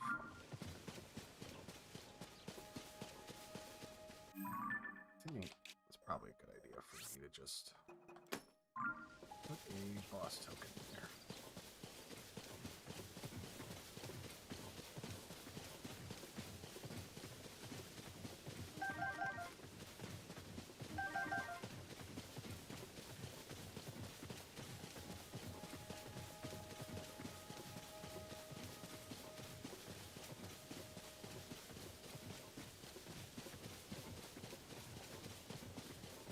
What do we have here?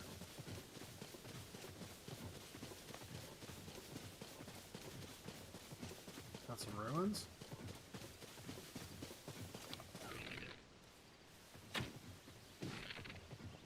Oh wow.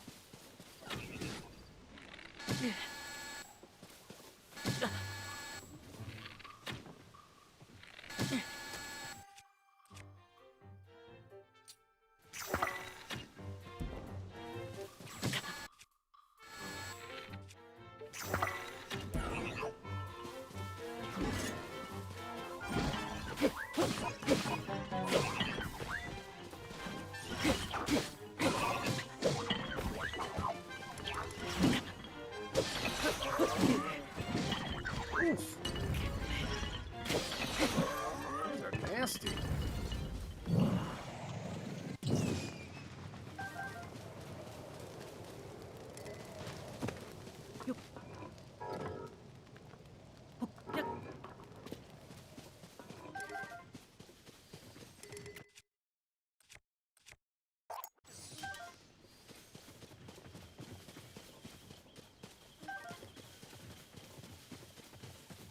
Oh, it's a bounty bot.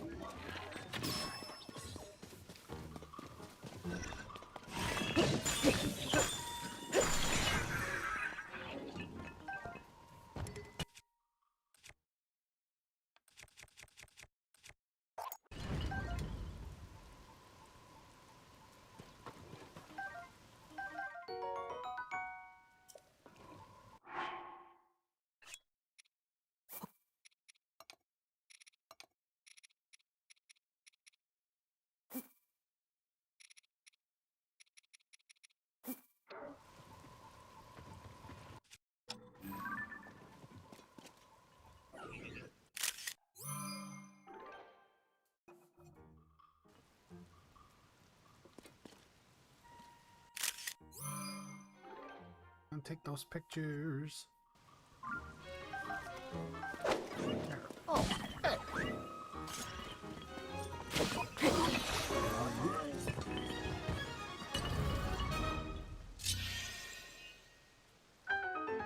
Interesting. I don't think I've encountered one of those before.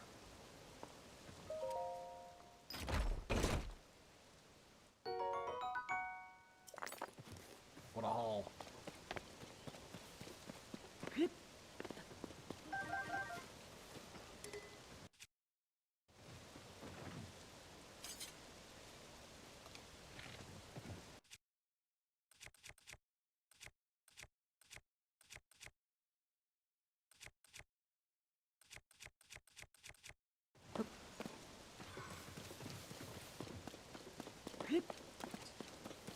that? There's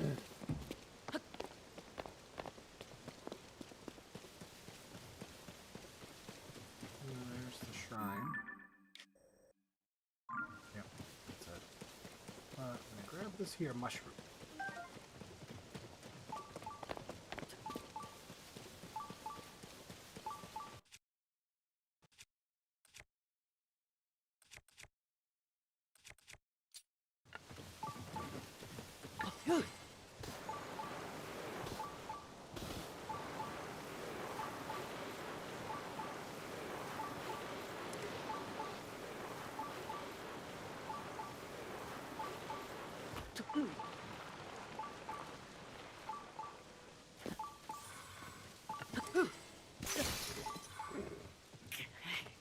That works for me.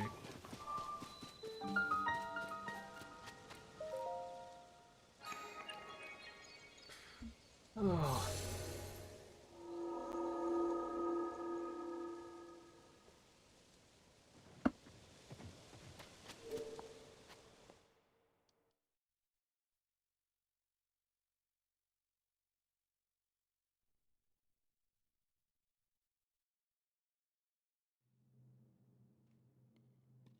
Oh, it's an underpants test. Yeah.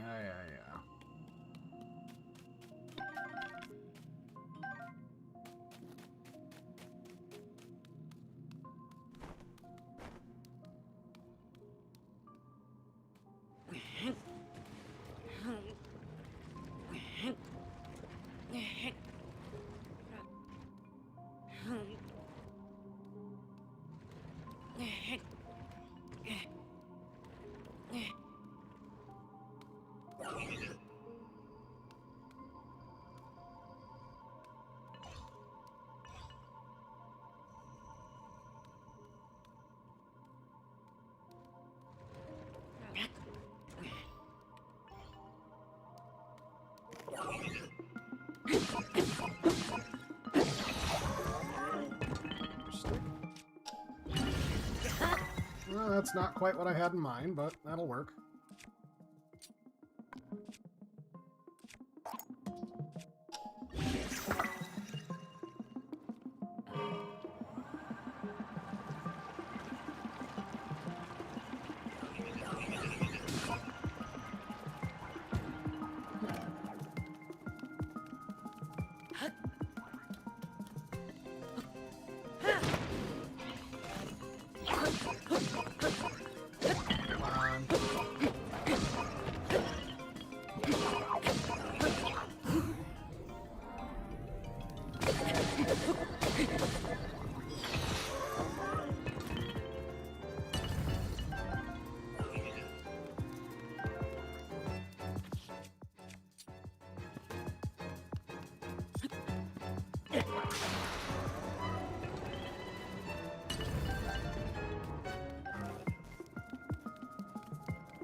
Alright, need a weapon.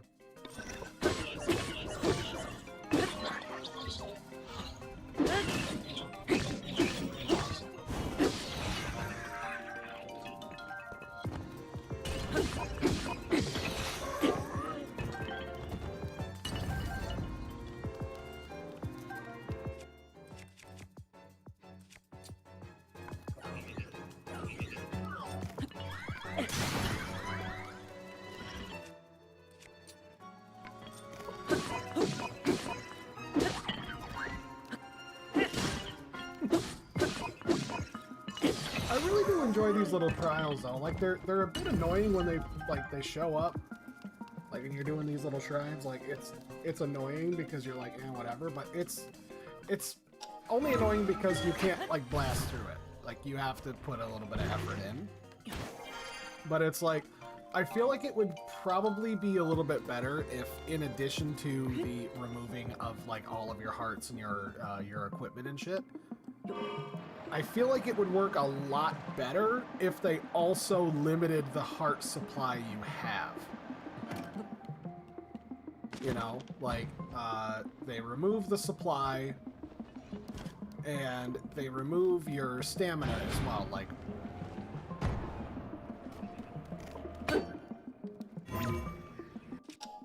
Like, you have 1 bar of stamina, you have, like, 4 hearts, just put you down to base level, and then it's just a test of skill from that point.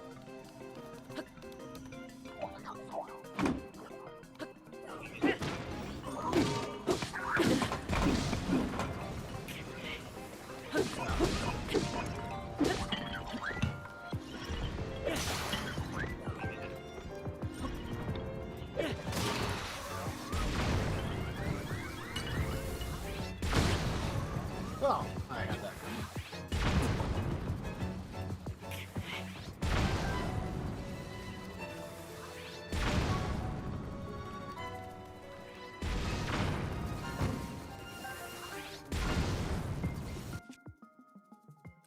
This thing is just going off the hook. Shut off.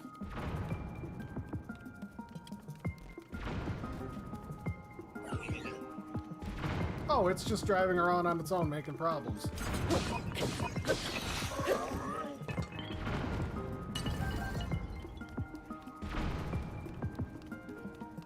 Alright, let me just do you.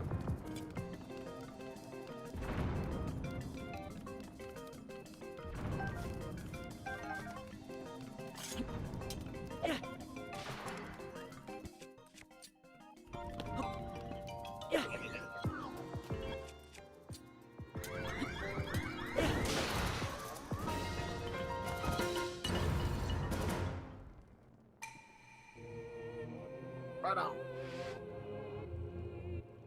Oh, he ho.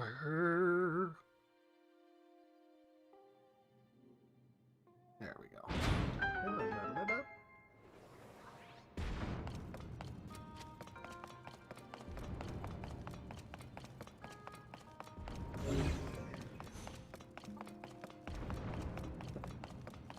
I will say, not would, I will say that the Zonai devices and the vehicles and such, like, they're fun. Alright, you can just have fun with that. They are very fun in this game. However, it is quite frustrating that generally... Wow, there's... Pretty sure I got 3 magical staffs at this point, and none of them do anything.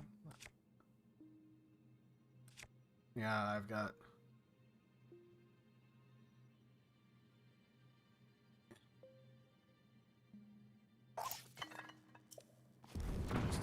You never know.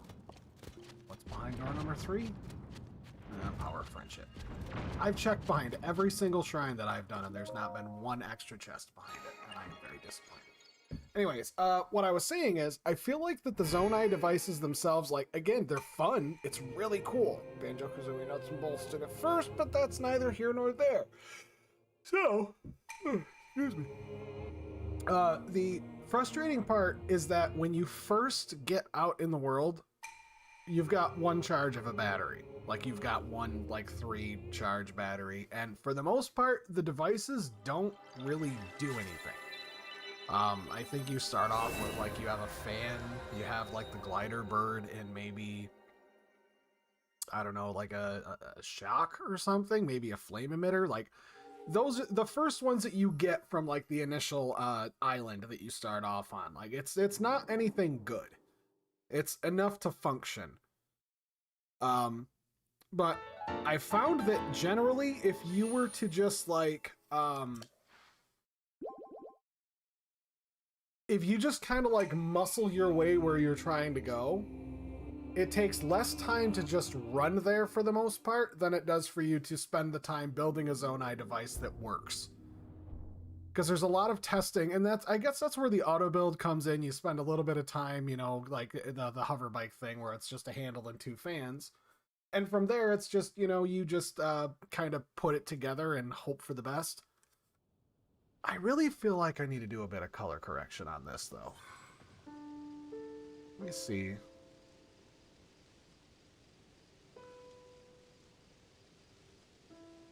That is really yellow. Yeah, because like up here, I'm not sure if you can even see my mouse cursor. No, you can't. Color correction.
Oh. The blood of the innocent shall sustain his holiness. Oh. Let's right back to there is fine.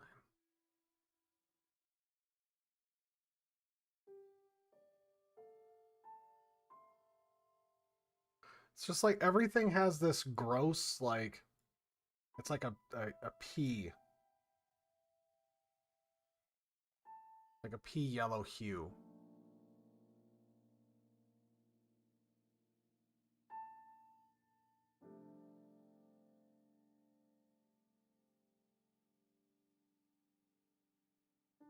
Okay, so that's not it. Color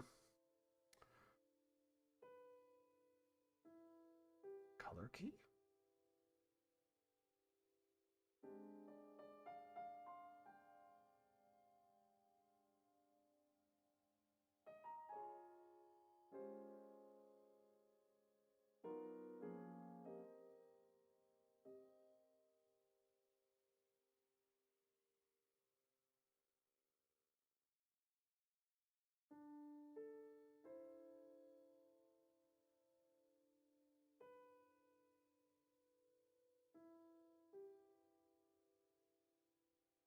Don't mind me, I'm just messing with settings.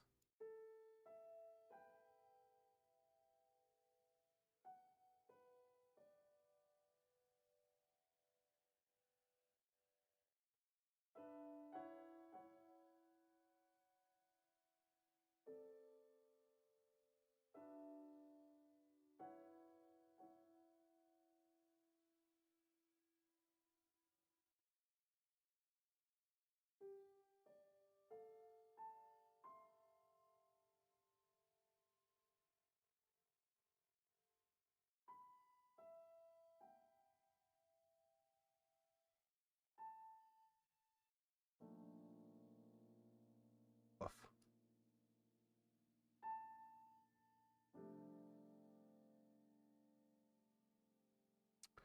Whoops. Wrong thing. Alright. Filters, filters. Yeah, I'm just gonna leave well enough alone. It'll be fine. Sepia tone. Dramatic. Birded. Action movie. I mean, that's not bad.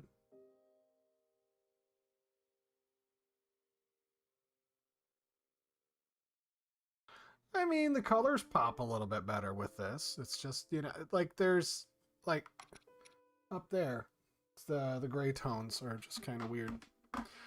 All right. Give me 1 second. I will be right back.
Okay, I'm back. You know how it works, right? So, as it turns out, I'm just sitting here and, minding my own business. And I get a call from the missus. And I'm like, oh no, she doesn't normally call me. So then I answer the call and it's like, hey, your mom wants you to get a hold of her. Like, okay, what's going on? She's like, well, as it turns out, she's having a hard time with the with the Goron section of this game, which I've already done. And she's like, she needs your help with this. And I'm like, that's not like that's not a callable thing. So I went down there and helped her out, got her through the section. So, we're all good now. Just like it never ends.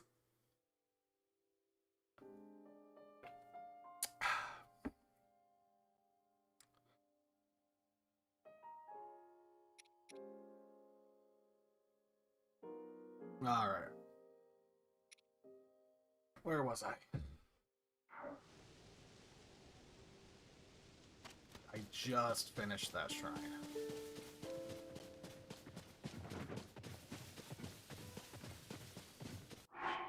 You guys, I don't need you right now. They're helpful when they're helpful, but then otherwise they're just kind of obnoxious.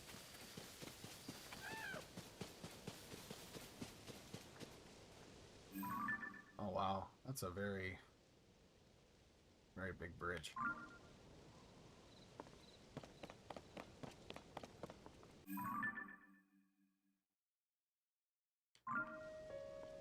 Okay, so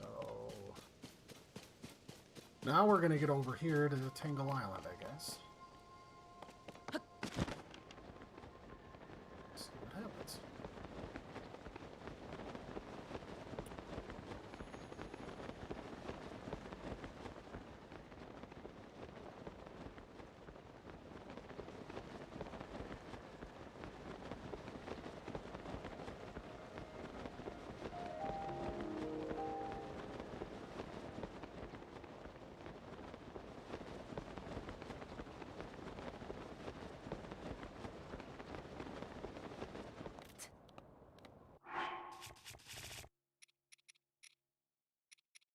I really wish that there was a favorites menu for your clothes. Like, that would make this a lot easier to deal with.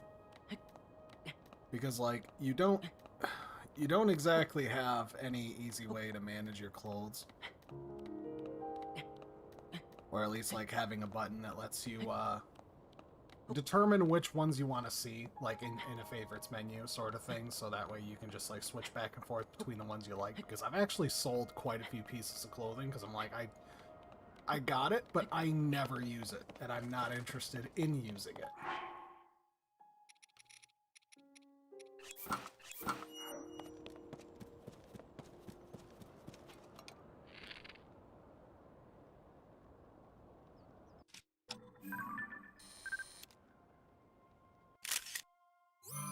Red Tusk Boar.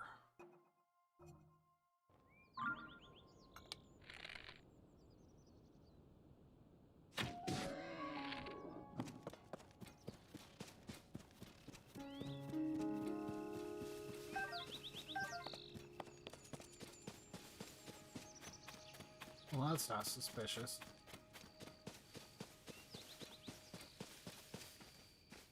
I assume it's up here.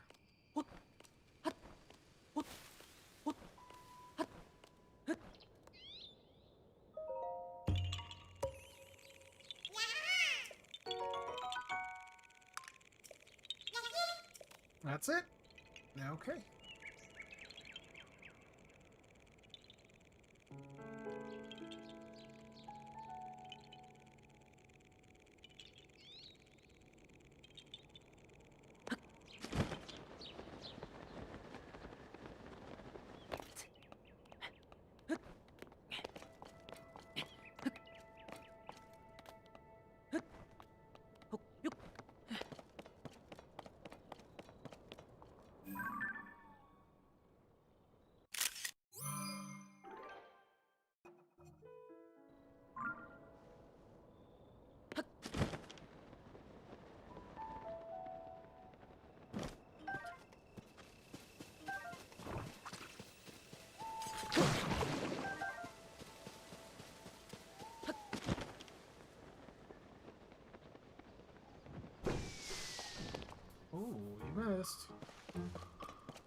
sure it's not right to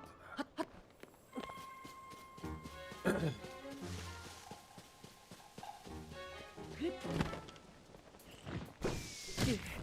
Oh! Ass. No!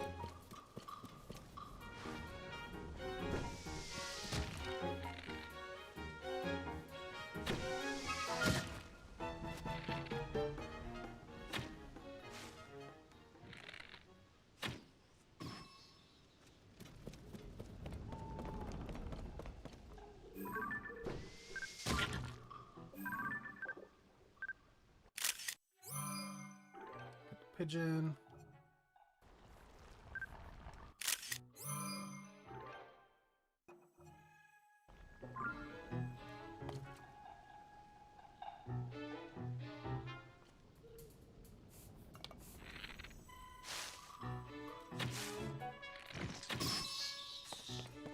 Yerk.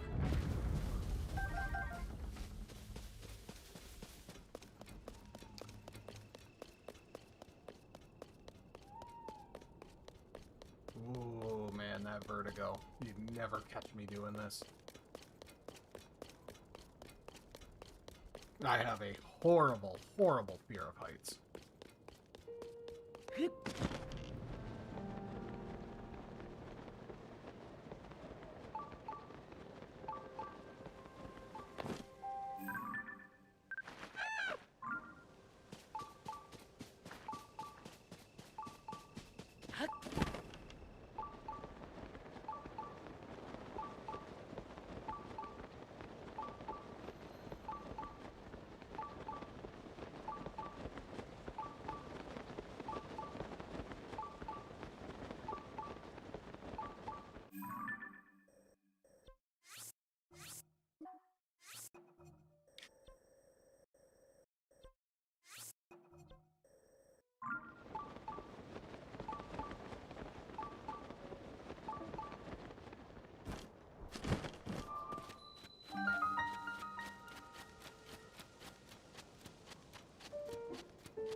Nice.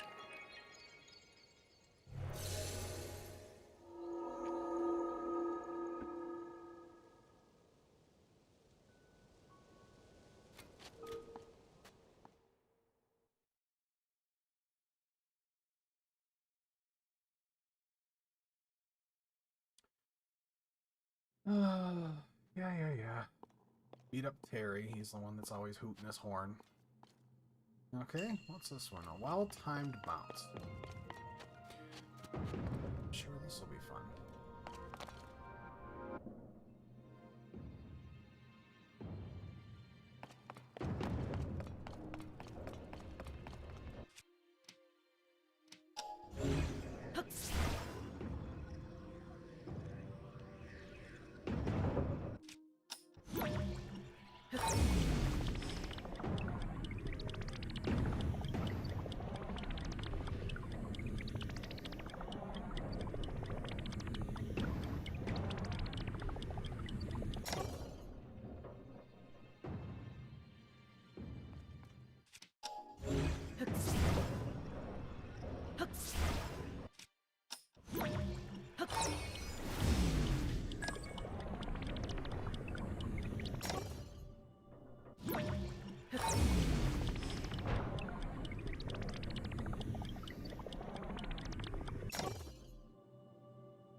Oh. Well.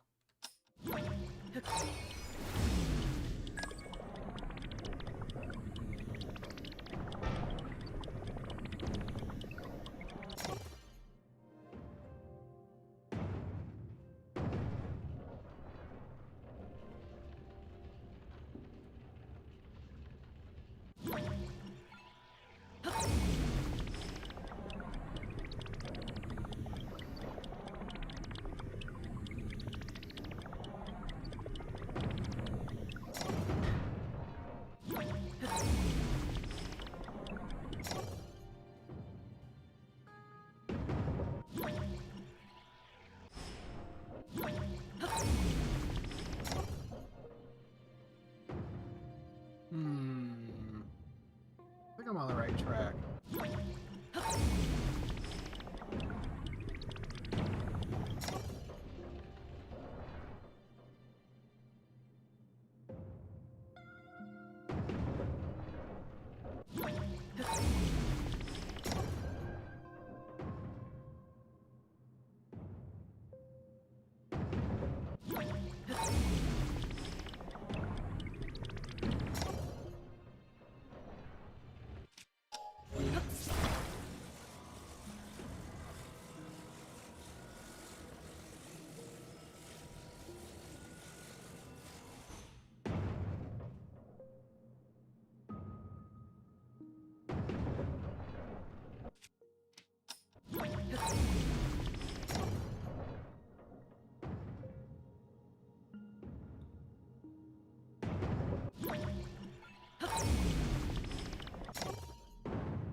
There it is.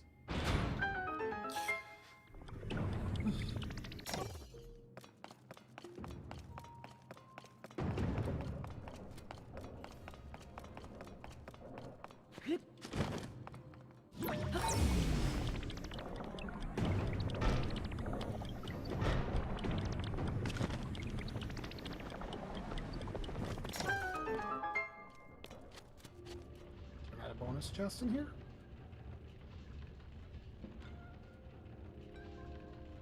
You know what? It's probably up over there.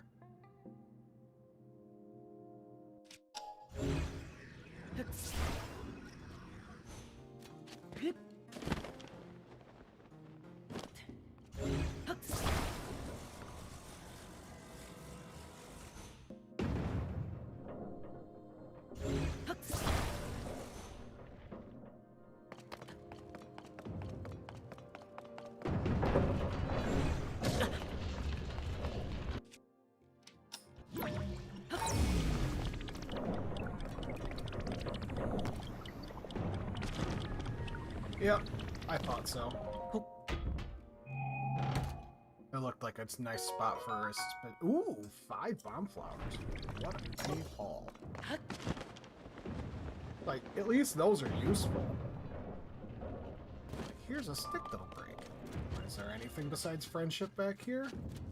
It's friendship. Cool. That's one of my favorites.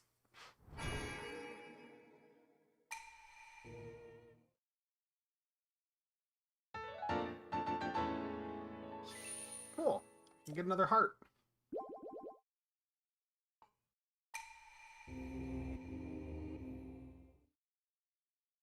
Sweet.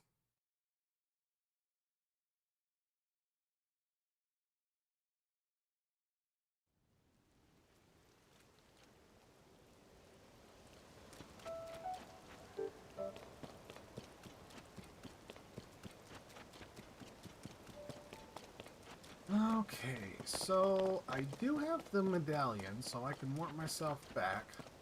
There's a Korok.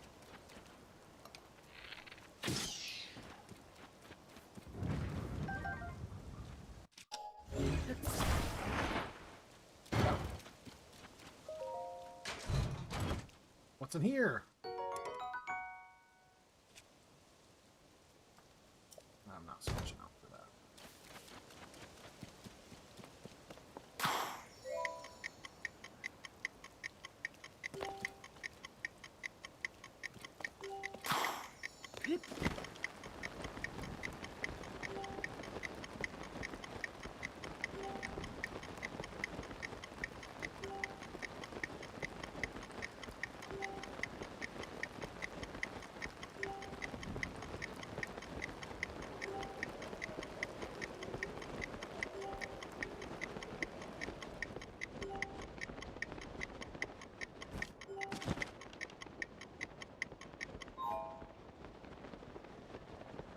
Showed a wind current, like you'd be able to fly through it, but then apparently it's only for the upper level.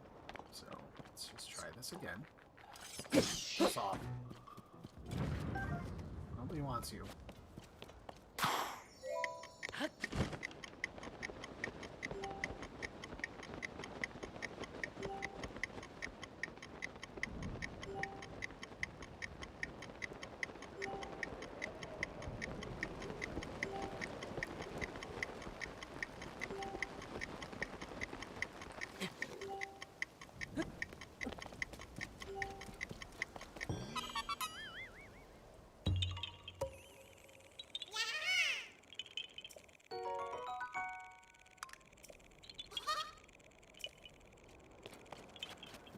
Alright. Oh, your labyrinth puzzle master.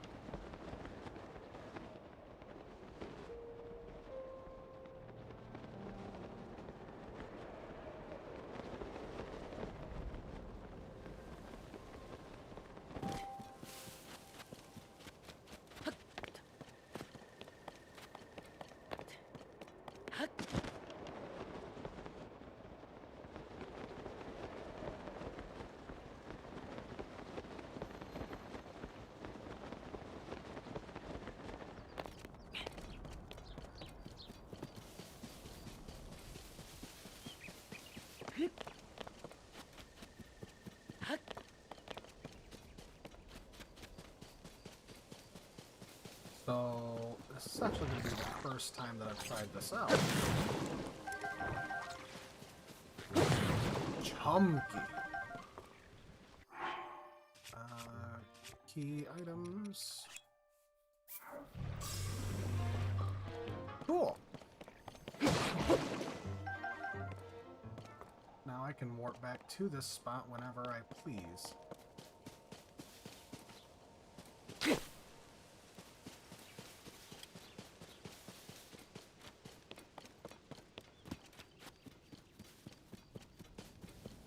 Should have put that down to begin with, because honestly, I forget that I even have the blasting thing.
So what's up here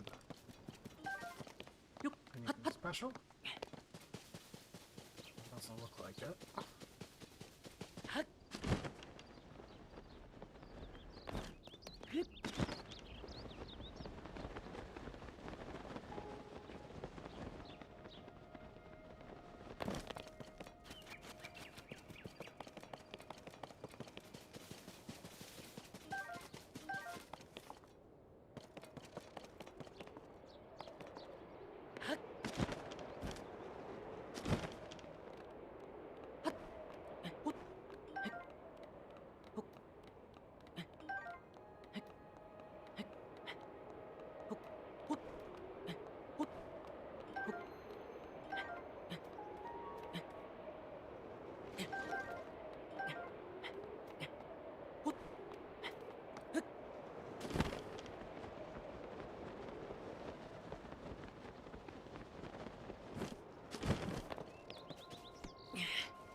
It was lies. Okay, so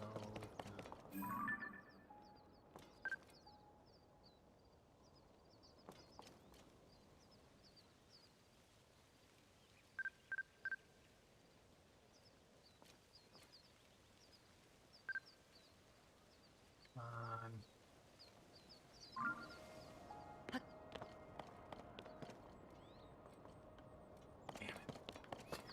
Alright, I'll just have to get the next one.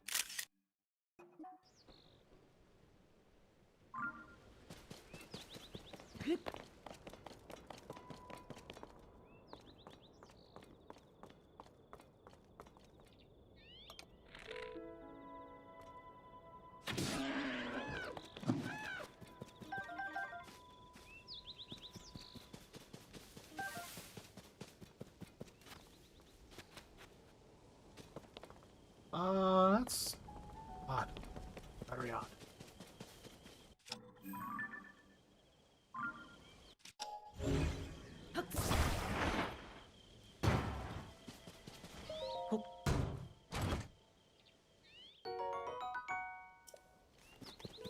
Those are very valuable.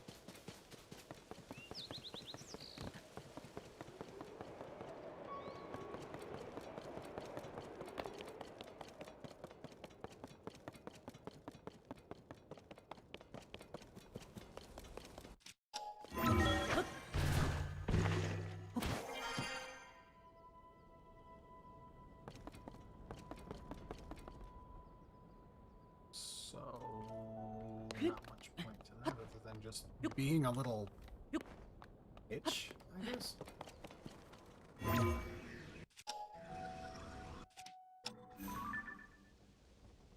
keep scaring away the birds.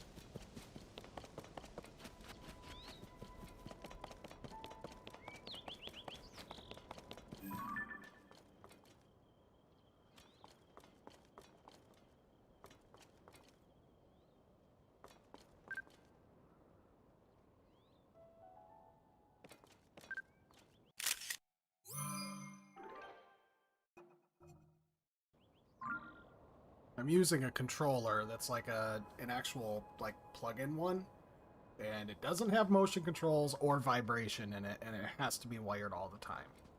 Because I wasn't wanting to shell out like $70 for a Pro controller.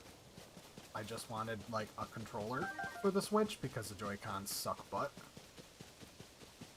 I actually bought one of those like the red-handled ones that are like have got like the good joysticks.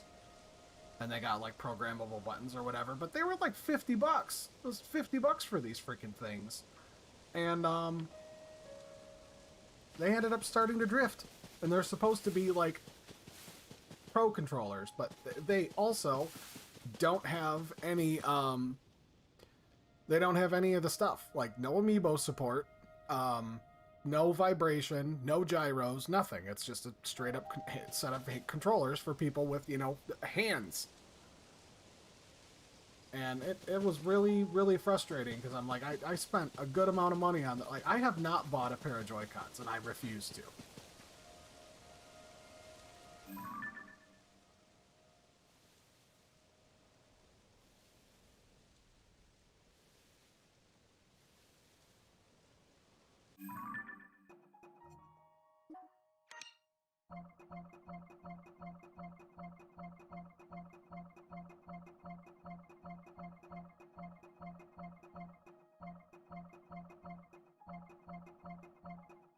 Realized my album was just about full.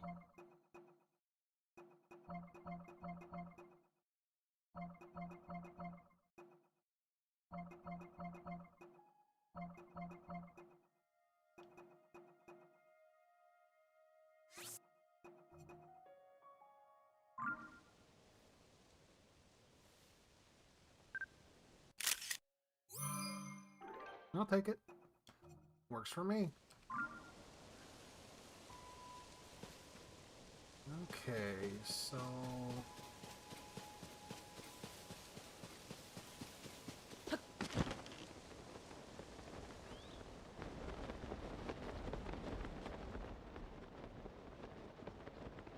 Yeah, I'm kind of disappointed. Like, there really isn't a lot going on over here.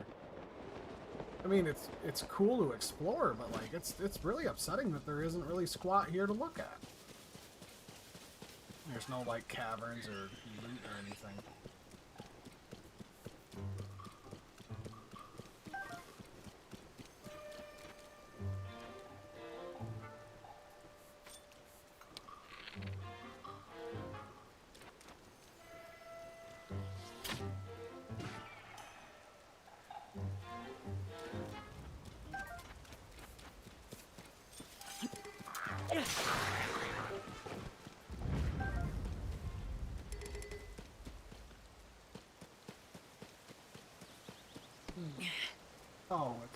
on.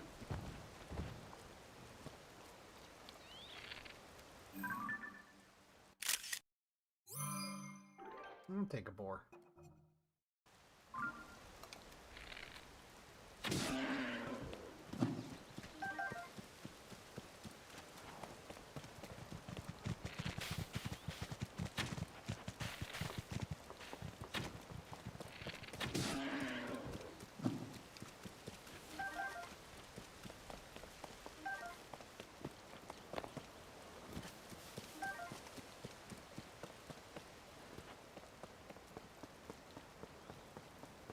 Who knows? Maybe there's a... No, there's not. Friggin' Korok.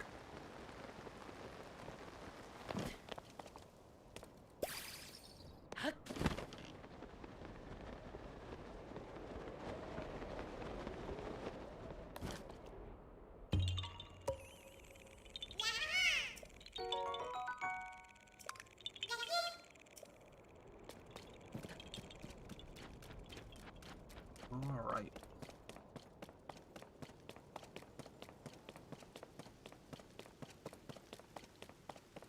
No monster hub.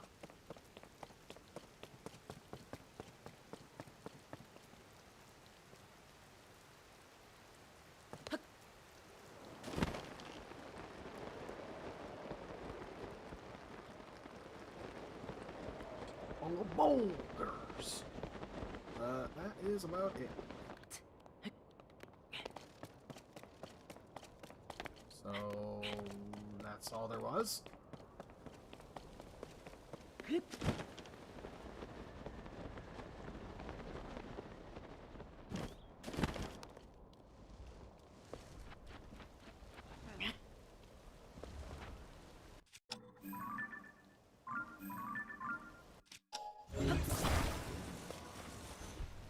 Like 2 grapes. Big time. The Zonai devices are only useful once you reach endgame.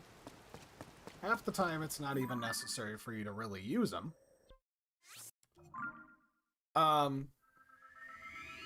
Let's see, what's the other one? Oh, and the little shortcut wheel that you use to select what hand thing you want to use.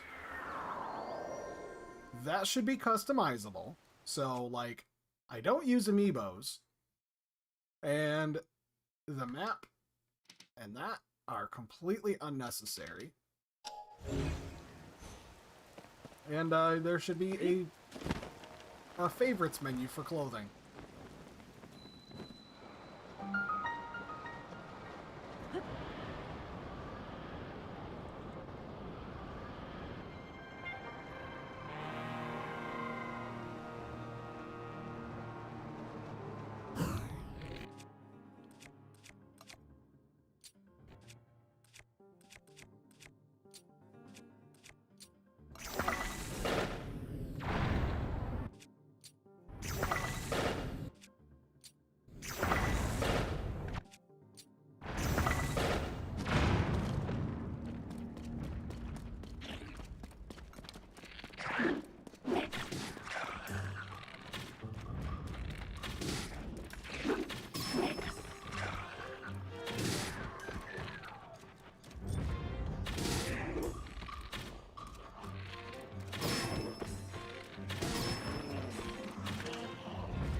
Nice.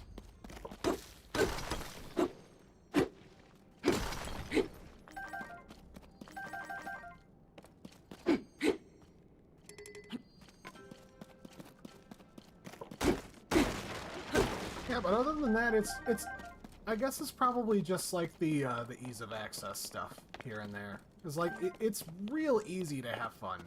Like it's hard to not have fun in this game. Like there's always something that you can do that is enjoyable somewhere somehow.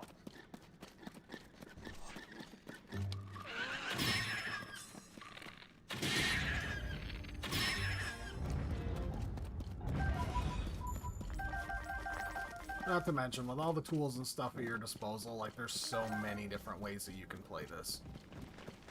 Like, it's not... I guess, like, it's hard to be bad at it, because there's so many different ways that you can possibly, like, play it. So, you've got many different ways to attack the monsters, there's many ways to tackle the situation, you can be stealthy, you can run in headlong. I mean, it's not as freeform as I was hoping it would be. Like, when I first was playing it, I saw the Master Sword's size, and I was like, oh, because, you know, it's all busted up in the beginning. Like, I'm like, oh, well, shit, you know, like, there's daggers in this? That's really cool. It's not. It just means short sword. Not two-handed sword. Because I was, like, really excited. I'm like, holy crap, that would be so awesome. You know, like, as an extra thing, and then, like, you see the horns or whatever. Oh. Oh, that's just a pit. Okay. Whew. So, yeah, it's like you go through that, and, like, there's not very many ways that you can be bad at the game. I mean, don't get me wrong. You can do some very, very stupid crap and get yourself really messed up really easy. But it's genuinely not, at least from what I've seen, like, it's not that bad. I think mainly because, like, the last game of this ilk that I played was Elden Ring. Like, bruh. That game is essentially the same. I mean, you can't climb, but, you know, it's kind of the same. It fits the same genre, I guess. Like, material collection, open world, but much, much tougher fighting. Like, even a regular enemy can just wallop you, and then that's the difference, because, like, in this game, you run across, like, a black bokoblin at the beginning of the game, or, like, even a like a silver or a white category creature. They're lethal. Like, even right now, I got hit by that white Lynel, and it took, like, every one of my hearts except for a half of one, just in one swing. And, like, I think I've got like 30 something defense at the moment. Yeah, I'm at 36 armor. So, like, I'm no slouch. These things are all at tier 3. So, like, he hits me and it takes, like, almost a full bar of hearts. You can only have 2. So, like, it's dangerous, but it's only dangerous because, like, the enemies just hit a lot harder. It's not that they're complicated to fight. Because you've got many different ways. Like, between full-on attacking or, you know, going and using your bows and arrows. The problem is that, like, all of the weapons, like, they all shatter and degrade. And that's, like, including the Master Sword. I mean, you can fuse stuff with the Master Sword, which is cool. But, like, it's just... I'm frustrated with that in itself, because in no other Zelda game did you get the Master Sword and it felt like a burden. You know, like, you get it and it's like, oh, don't ever use it. But, like, I don't understand why they didn't make it, like in the first Breath of the Wild, for example. It's been out long enough, you know, we can talk about it freely. When I first started that game, the very first thing I did, as soon as I had some autonomy and freedom, was immediately go to the Deku Tree. I wanted to go to the Kokiri Forest, as I'm like, where's my sword? Like, I want to know where my sword is. So that's what I did. I hunted it down, and by the time I got there, I had like 2.5 bars of stamina. Like, I was just about capped on stamina, and when I get there, like I said earlier, I was playing with 3 hearts. And then it's like you need to have X amount of hearts to be able to pull it out of the pedestal. And I was like, that's kind of whack. You know, like why are we gatekeeping it as hard as we are? Am I just like not... Am I missing something here? Yes, I am. Yeah. So, anyway, I ended up going and talking to the little, like, the devil statue, and I traded all of my stamina for hearts. And then once I got all my hearts, I went back to the devil statue, and I traded all of my hearts back for the stamina, and now I've got the Master Sword. I'm like, awesome, you know, like that. Now I can really do this. And I'm running around having a good time, and it's like Master Sword's running low on energy, and then Master Sword needs to be recharged. And then you just can't equip it. And I'm like, that doesn't make any freaking sense at all. Whatsoever to me. Like, what exactly is going on with this? Like, in what universe does the Master Sword break? I mean, obviously, haha, you know, because, like, we're playing this one right now, so obviously it breaks. But I'm just saying, like, it was such a, you know what? I'm gonna save my bombs. I'm gonna pull up my friend here.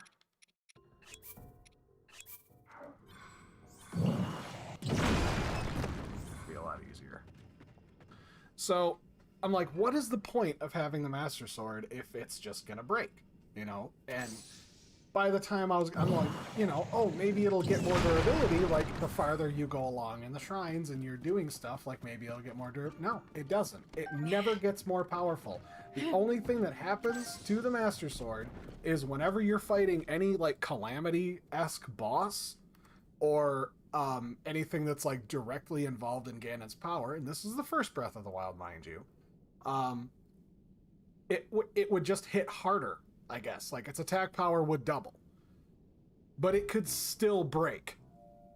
And it didn't make any sense to me. Like, if I would have been designing it myself, like, okay, in a game where you can run out of freaking weapons, why not, like, once you get the Master Sword, you just have it. It can never break. It never runs out of anything. It's always got a charge. It's always strong. However, when you first get it, it's not very strong. Like, I don't know, like have it set to like maybe a 5 or a 10 attack power weapon. In the first Breath of the Wild, that's not very good. Like, it's decent. It's a decent weapon, but you'll find weapons out in the world that are stronger than it. But every time you beat one of the Divine Beasts, or you beat a main story plot, like a big one, it gets a little stronger. Because you're forging a bond with your former companions, you know, like it's getting more powerful. So it doesn't break, but it gets more powerful as, you know, the adventure goes. Because the whole point is supposed to be, it is the end-all be-all, like the Omega Sword. It is the best weapon. It is the only line of defense against, like, the whole Demon King and everything, so why not have that just lay right into it, you know?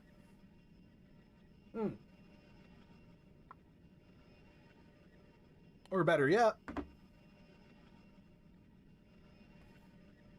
excuse me,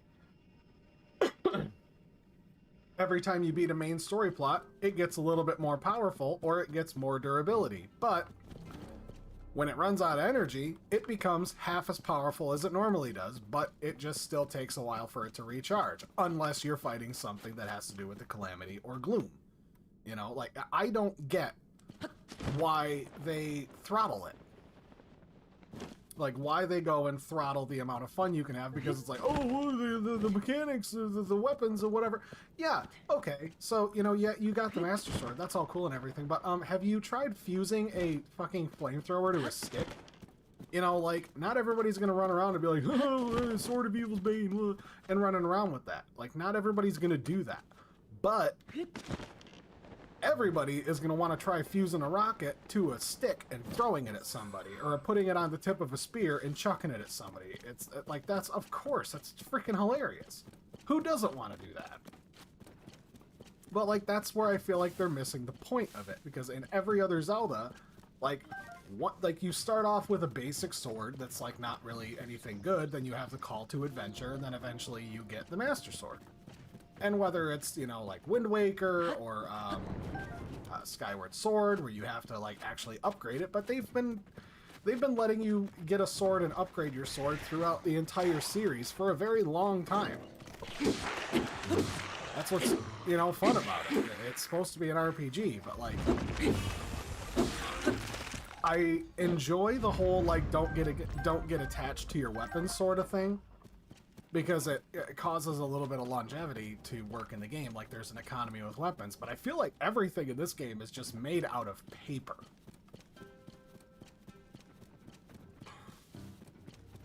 And all things considered, like, it's a little bit frustrating when you're like, you're running around, and like this stick right here, this club, oh my god, like, in real life, if I had a stick that was that freaking heavy and I'm smashing it off of stuff, like, that thing would last forever. The only thing that would break on it is probably the handle. It wouldn't shatter like it does. But it also, like, kind of begs the question, like, why does it have that Sheikah colored technology coming off of it when you break it? Because to me, that doesn't really make a whole lot of sense. Like, does everything get put into your Pearl Pad now? Because in Breath of the Wild, it was like, I assumed that what the Sheikah Slate did was do a one-to-one copy of whatever the items were. Like, they were a physical, real-world item, but that it essentially would, like, 3D print out a sword when you needed it, and it only had so much storage space. So, like, every time that you needed an item, you would have to, like, pull it out of your inventory or your pouches or whatever. But when it breaks, it still shatters and does, like, the whole, like, teleport or the Sheikah thing. It still does that.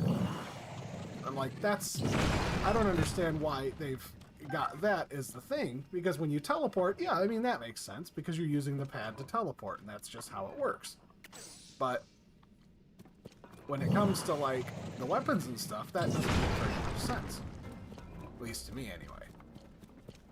Because, like, you're already suspending disbelief with the fact that he's got a pouch that's literally, like, the size of his hand that he's keeping all this stuff in. Not unless it's a bag of holding.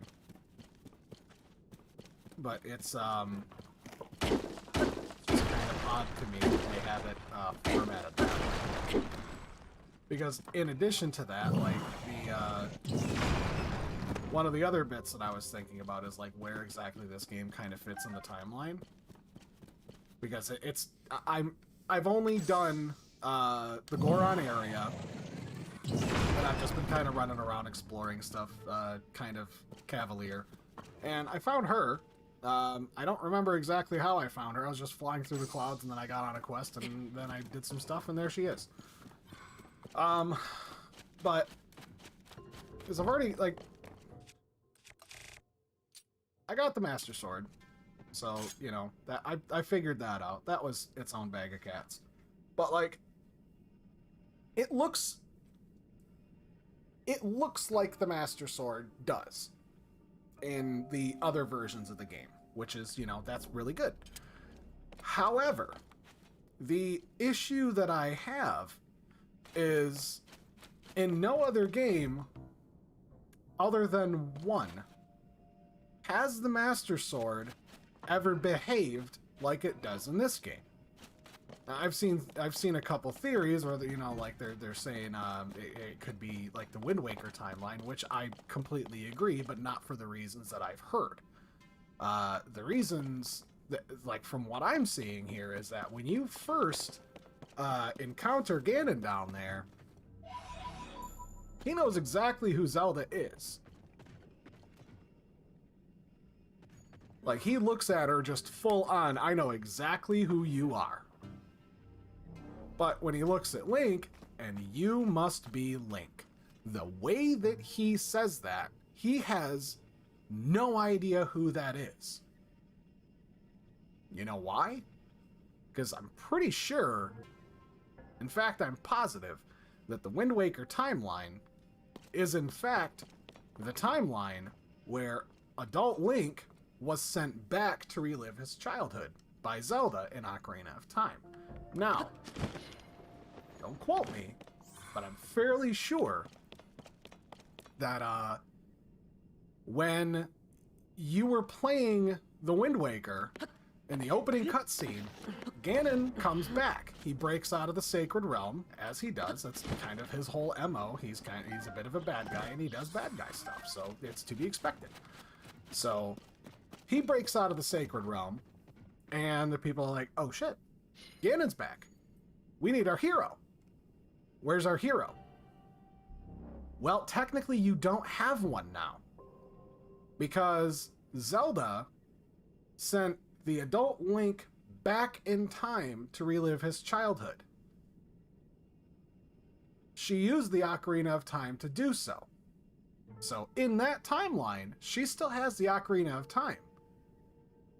But the hero and the Master Sword went back in time. So there is no Master Sword in that timeline. There is no hero because he was effectively removed from the timeline to go back and live as a child. That's why when you play through Ocarina of Time, because that's technically the Hero 1 ending and the child ending, is what you see. So when he is sent back and it shows Navi fly out the window, he is sent back at the moment that he was about to pull the sword out. He puts the sword back in the pedestal because it was sent with him back to the past. Now, if I recall correctly, in Wind Waker, it was discussed that that Master Sword wasn't actually the Master Sword. I don't remember exactly how they described it, but that Master Sword was made by the Sheikah, which is why it doesn't have any power. See what I mean? Because it does, however, have the ability to use stasis. Because when you go and pull the Master Sword out of the pedestal in Lower Hyrule Castle, in Wind Waker, the entire castle is locked in time. And that sword was the key. So, three technically. Number one, Koroks and Rito. Number two is the Master Sword runs out of energy. It's never done that before. It's never broken. Now, the interesting thing is that I've heard the Master Sword do the bululu, bululu, it makes the sound that it does from Skyward Sword whenever she has something to say to Link, which is odd.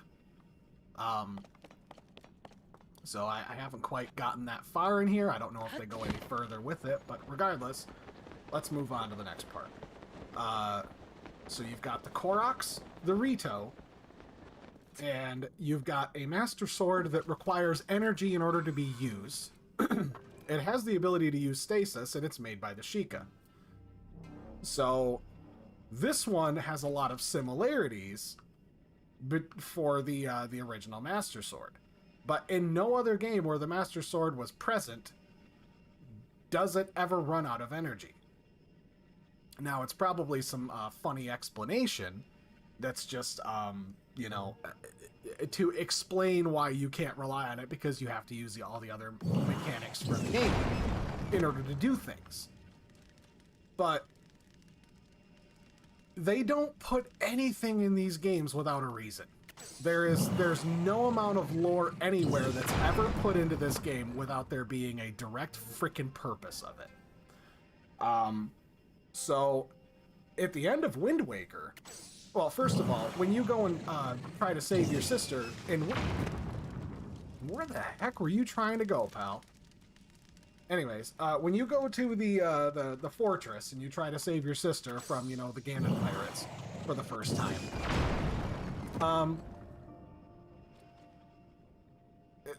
you get knocked out, you get sent flying, and then when you come back, you have the Master Sword this time.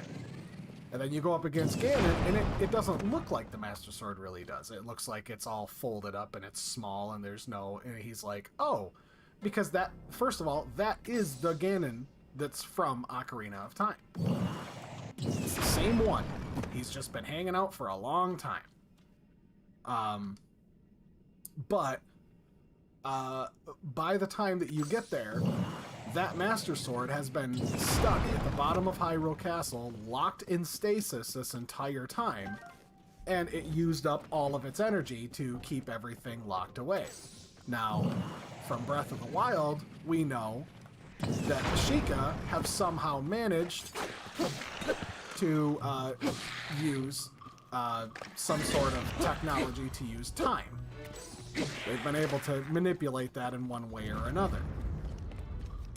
So, they have the ability to use stasis magic. The Master Sword in Wind Waker has the ability to use stasis magic, and it runs out of energy.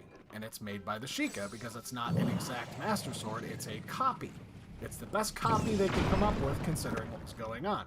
And also, at the end of Wind Waker, when you beat the game, you stab Ganon right in the face, and he turns to stone. He's dead. So, from that point, it's interesting, because now you've got Ganondorf was killed by a hero who the Triforce of Courage was like, nah, I mean, you're all right. It wasn't actually the hero's bloodline. There's a legend of the hero, which they express in the form of like the initial cutscene of the game. Like they talk about it fondly. Like there is definitely the memory of a hero. Like the hero of time, his legend lives on. And how would anybody know about the hero of time? Because it was the timeline where he was sent away. Zelda passed on that legend, and everybody else passed on that legend. Because when Link was sent back, originally as the hero of time, when he was a child, the only person that believed him, literally there was like 2 people, and that was the King of Hyrule and Zelda, because he had the Triforce of Courage on the back of his hand. So that was like, I'm not making crap up. It might sound far-fetched, but look, not a tattoo. It's the real thing. Tink tink, gold, baby. So Ganon gets smushed by Link. Oh, there's booty. Sweet. Hope it's good. So, before I open this up, let me finish my thought. So, Ganon gets smushed by now.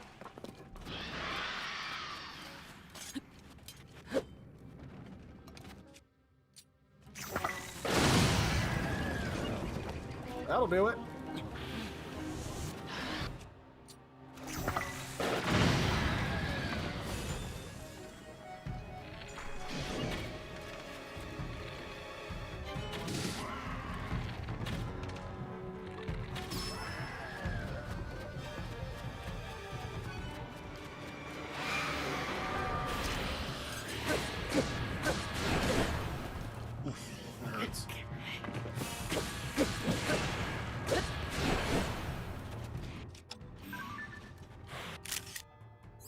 Sure, take a selfie. Ouch.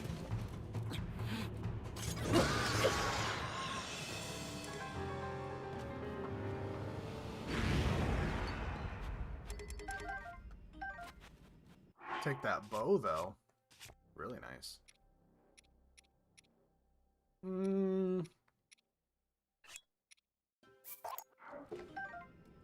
I'll take that. Alright, so, back to what I was saying.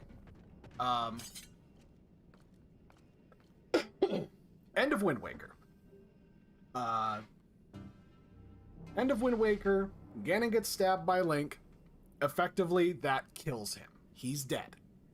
Now, the Master Sword stayed plunged in his face at the bottom of the ocean. That's kind of odd.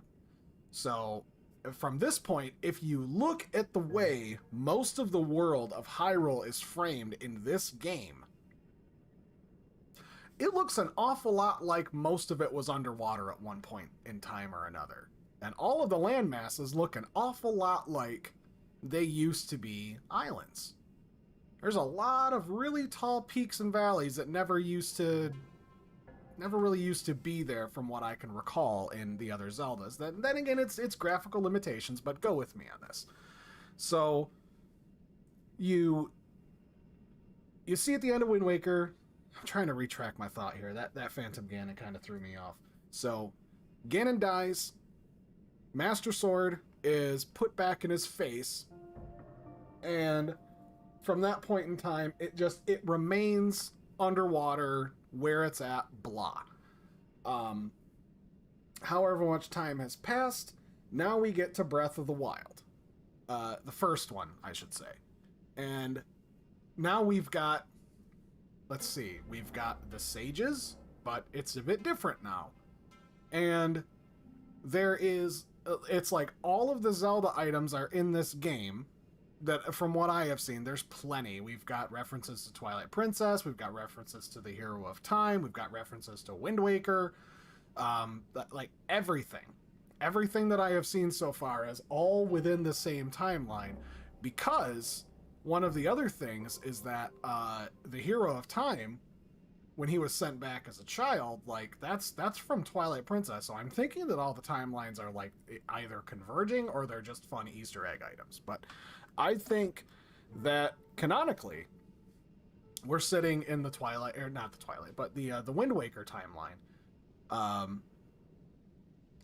which, you know, I'm wearing the Fierce Deity set, which is funny because, you know, like, that's not the right timeline, but go with me on this.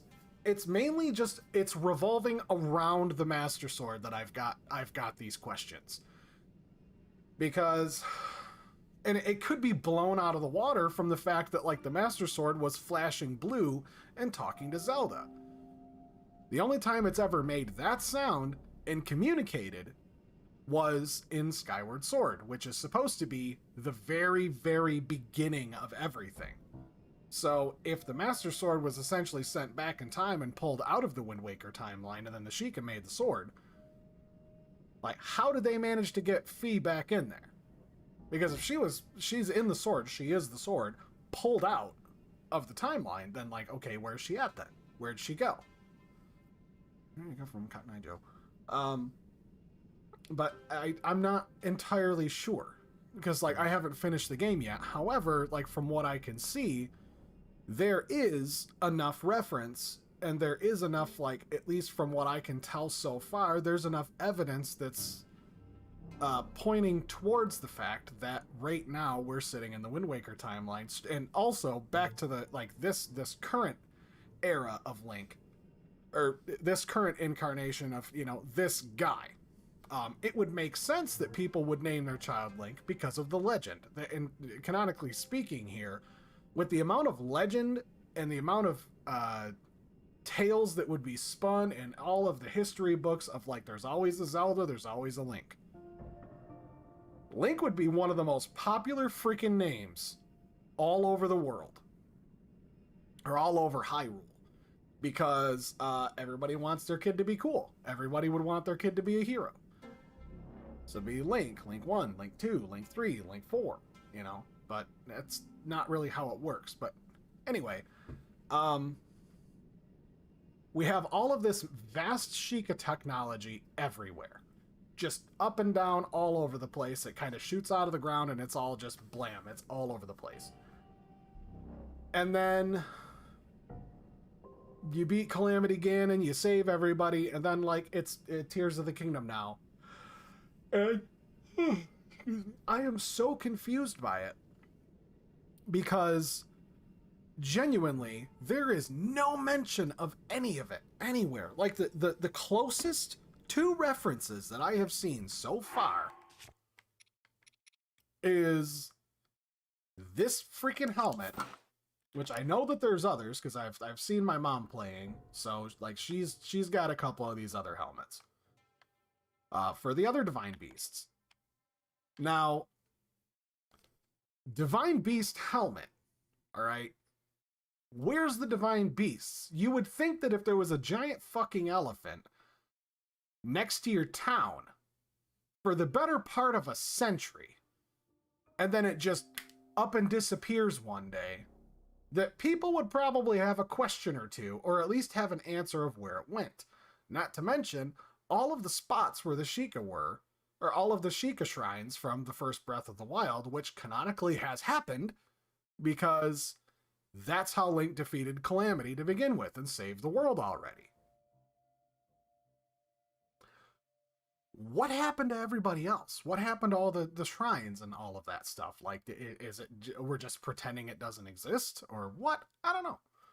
Maybe they'll explain it later on in the game, but I'm just sitting here having so many questions and so many suspicions with this, because there's so much that still needs to be said with this, and I haven't made it very far, but you know, it's annoying to me to everybody's just pretending like it didn't happen. Like the people I've interacted with in the game, like even the freaking the Sheikah themselves in Kakarot, nobody's bringing it up. It's literally the elephant in the room, but no one brings it up. No one's talking about it. Nobody mentions like, oh, hey, how's it going? And like, one of the things too is that in the Goron area on the mountain is what's his face? The Goron hero. His face is carved into the fucking mountain. No one even talks about it at all. And it's just so surprising to me that no one's bringing it up. Maybe it's because it's locked behind a little bit of story content, like, you know, throughout whatever's going on here, but I'm just kind of vexed by it. Because I'm looking at the way the timeline is and the way that the Master Sword, how it functions right now, but there's literally, it's just those two things. The fact that it runs out of energy, that it's not perfect, and Ganon has no idea who Link is. Because if the Hero of Time was removed from the equation, and that Ganon from Wind Waker died, his reincarnation would have no idea who Link is. And with him removed from the timeline, neither would the Gerudo. They would have no idea who Link is. Because he just kind of showed back up and started pirating around Moblins and stuff. The Gerudo were gone. Like, no one knows, at least from what I recall in Wind Waker, there wasn't a whole lot of Gerudo kicking around. It was mostly like Moblins and Bokoblins and pirates and, you know, like that sort of thing. There wasn't really, to my knowledge, I'm probably wrong, but from what I remember, there really wasn't anything like that happening. But you've got Rito and you've got Koroks, which didn't exist until Wind Waker. Again, it's like, you know, haha, fun ad stuff, but like, again, Nintendo doesn't do anything on accident. It's all on purpose, especially when it comes to lore. They always do it on purpose. Somebody means it somewhere. And I'm thinking that we're looking at a Wind Waker timeline or all the timelines converging. And I'm just kind of, I'm still really salty about the fact that the Master Sword is like, it's powerful, but it's so freaking weak. Like, it itself, when if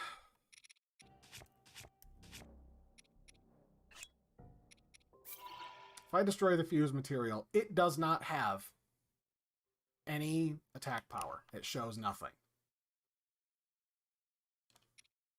So when I fuse it, all it does is it's Master Sword plus whatever. So it doesn't actually show what its power is. I'm sure it has a value inside of the game, but it should never run out of power. Whatever you attach to it should break. Yes, that should break, but it should never run out of power. Which is, you know, interesting, because this sword looks exactly like the Master Swords from like the previous games, but it functions exactly like the Master Sword would from Wind Waker, technically, because I mean, even in Twilight Princess you had to go through a trial or whatever, and like the treasure from the dungeon was having it infused with light. So it would be even more powerful now. But then again, it's just, that the whole thing has been repeatedly, it doesn't function that way. But now all of a sudden it does. So I don't know. I think it was just maybe an aesthetic choice to make it look like this, but it functions exactly like the Master Sword would in Wind Waker, considering that, like, even in the first one, when Link gets beat up, that's the first time you ever seen the Master Sword beat up and rusty. And then in this one, it straight up got nuked. Like, if you turn the camera just right, you can still see right above the Triforce on the blade there, you can still see the curly marks from where it was all fucked up and broke. Like, it's just it's a weird texture thing that they just left for whatever reason. I don't know. But yeah, it's odd.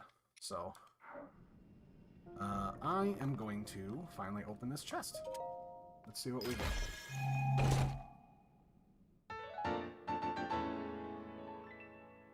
Wouldn't you know it? According to legend, this cap was treasured by a hero who traveled the Great Sea. It flaps quite serenely in a soft sea breeze.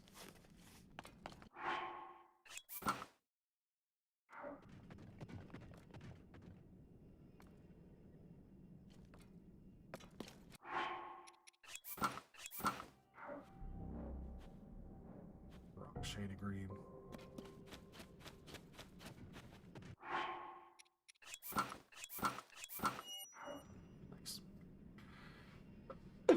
But yeah, I am actually gonna pause this and give it a save.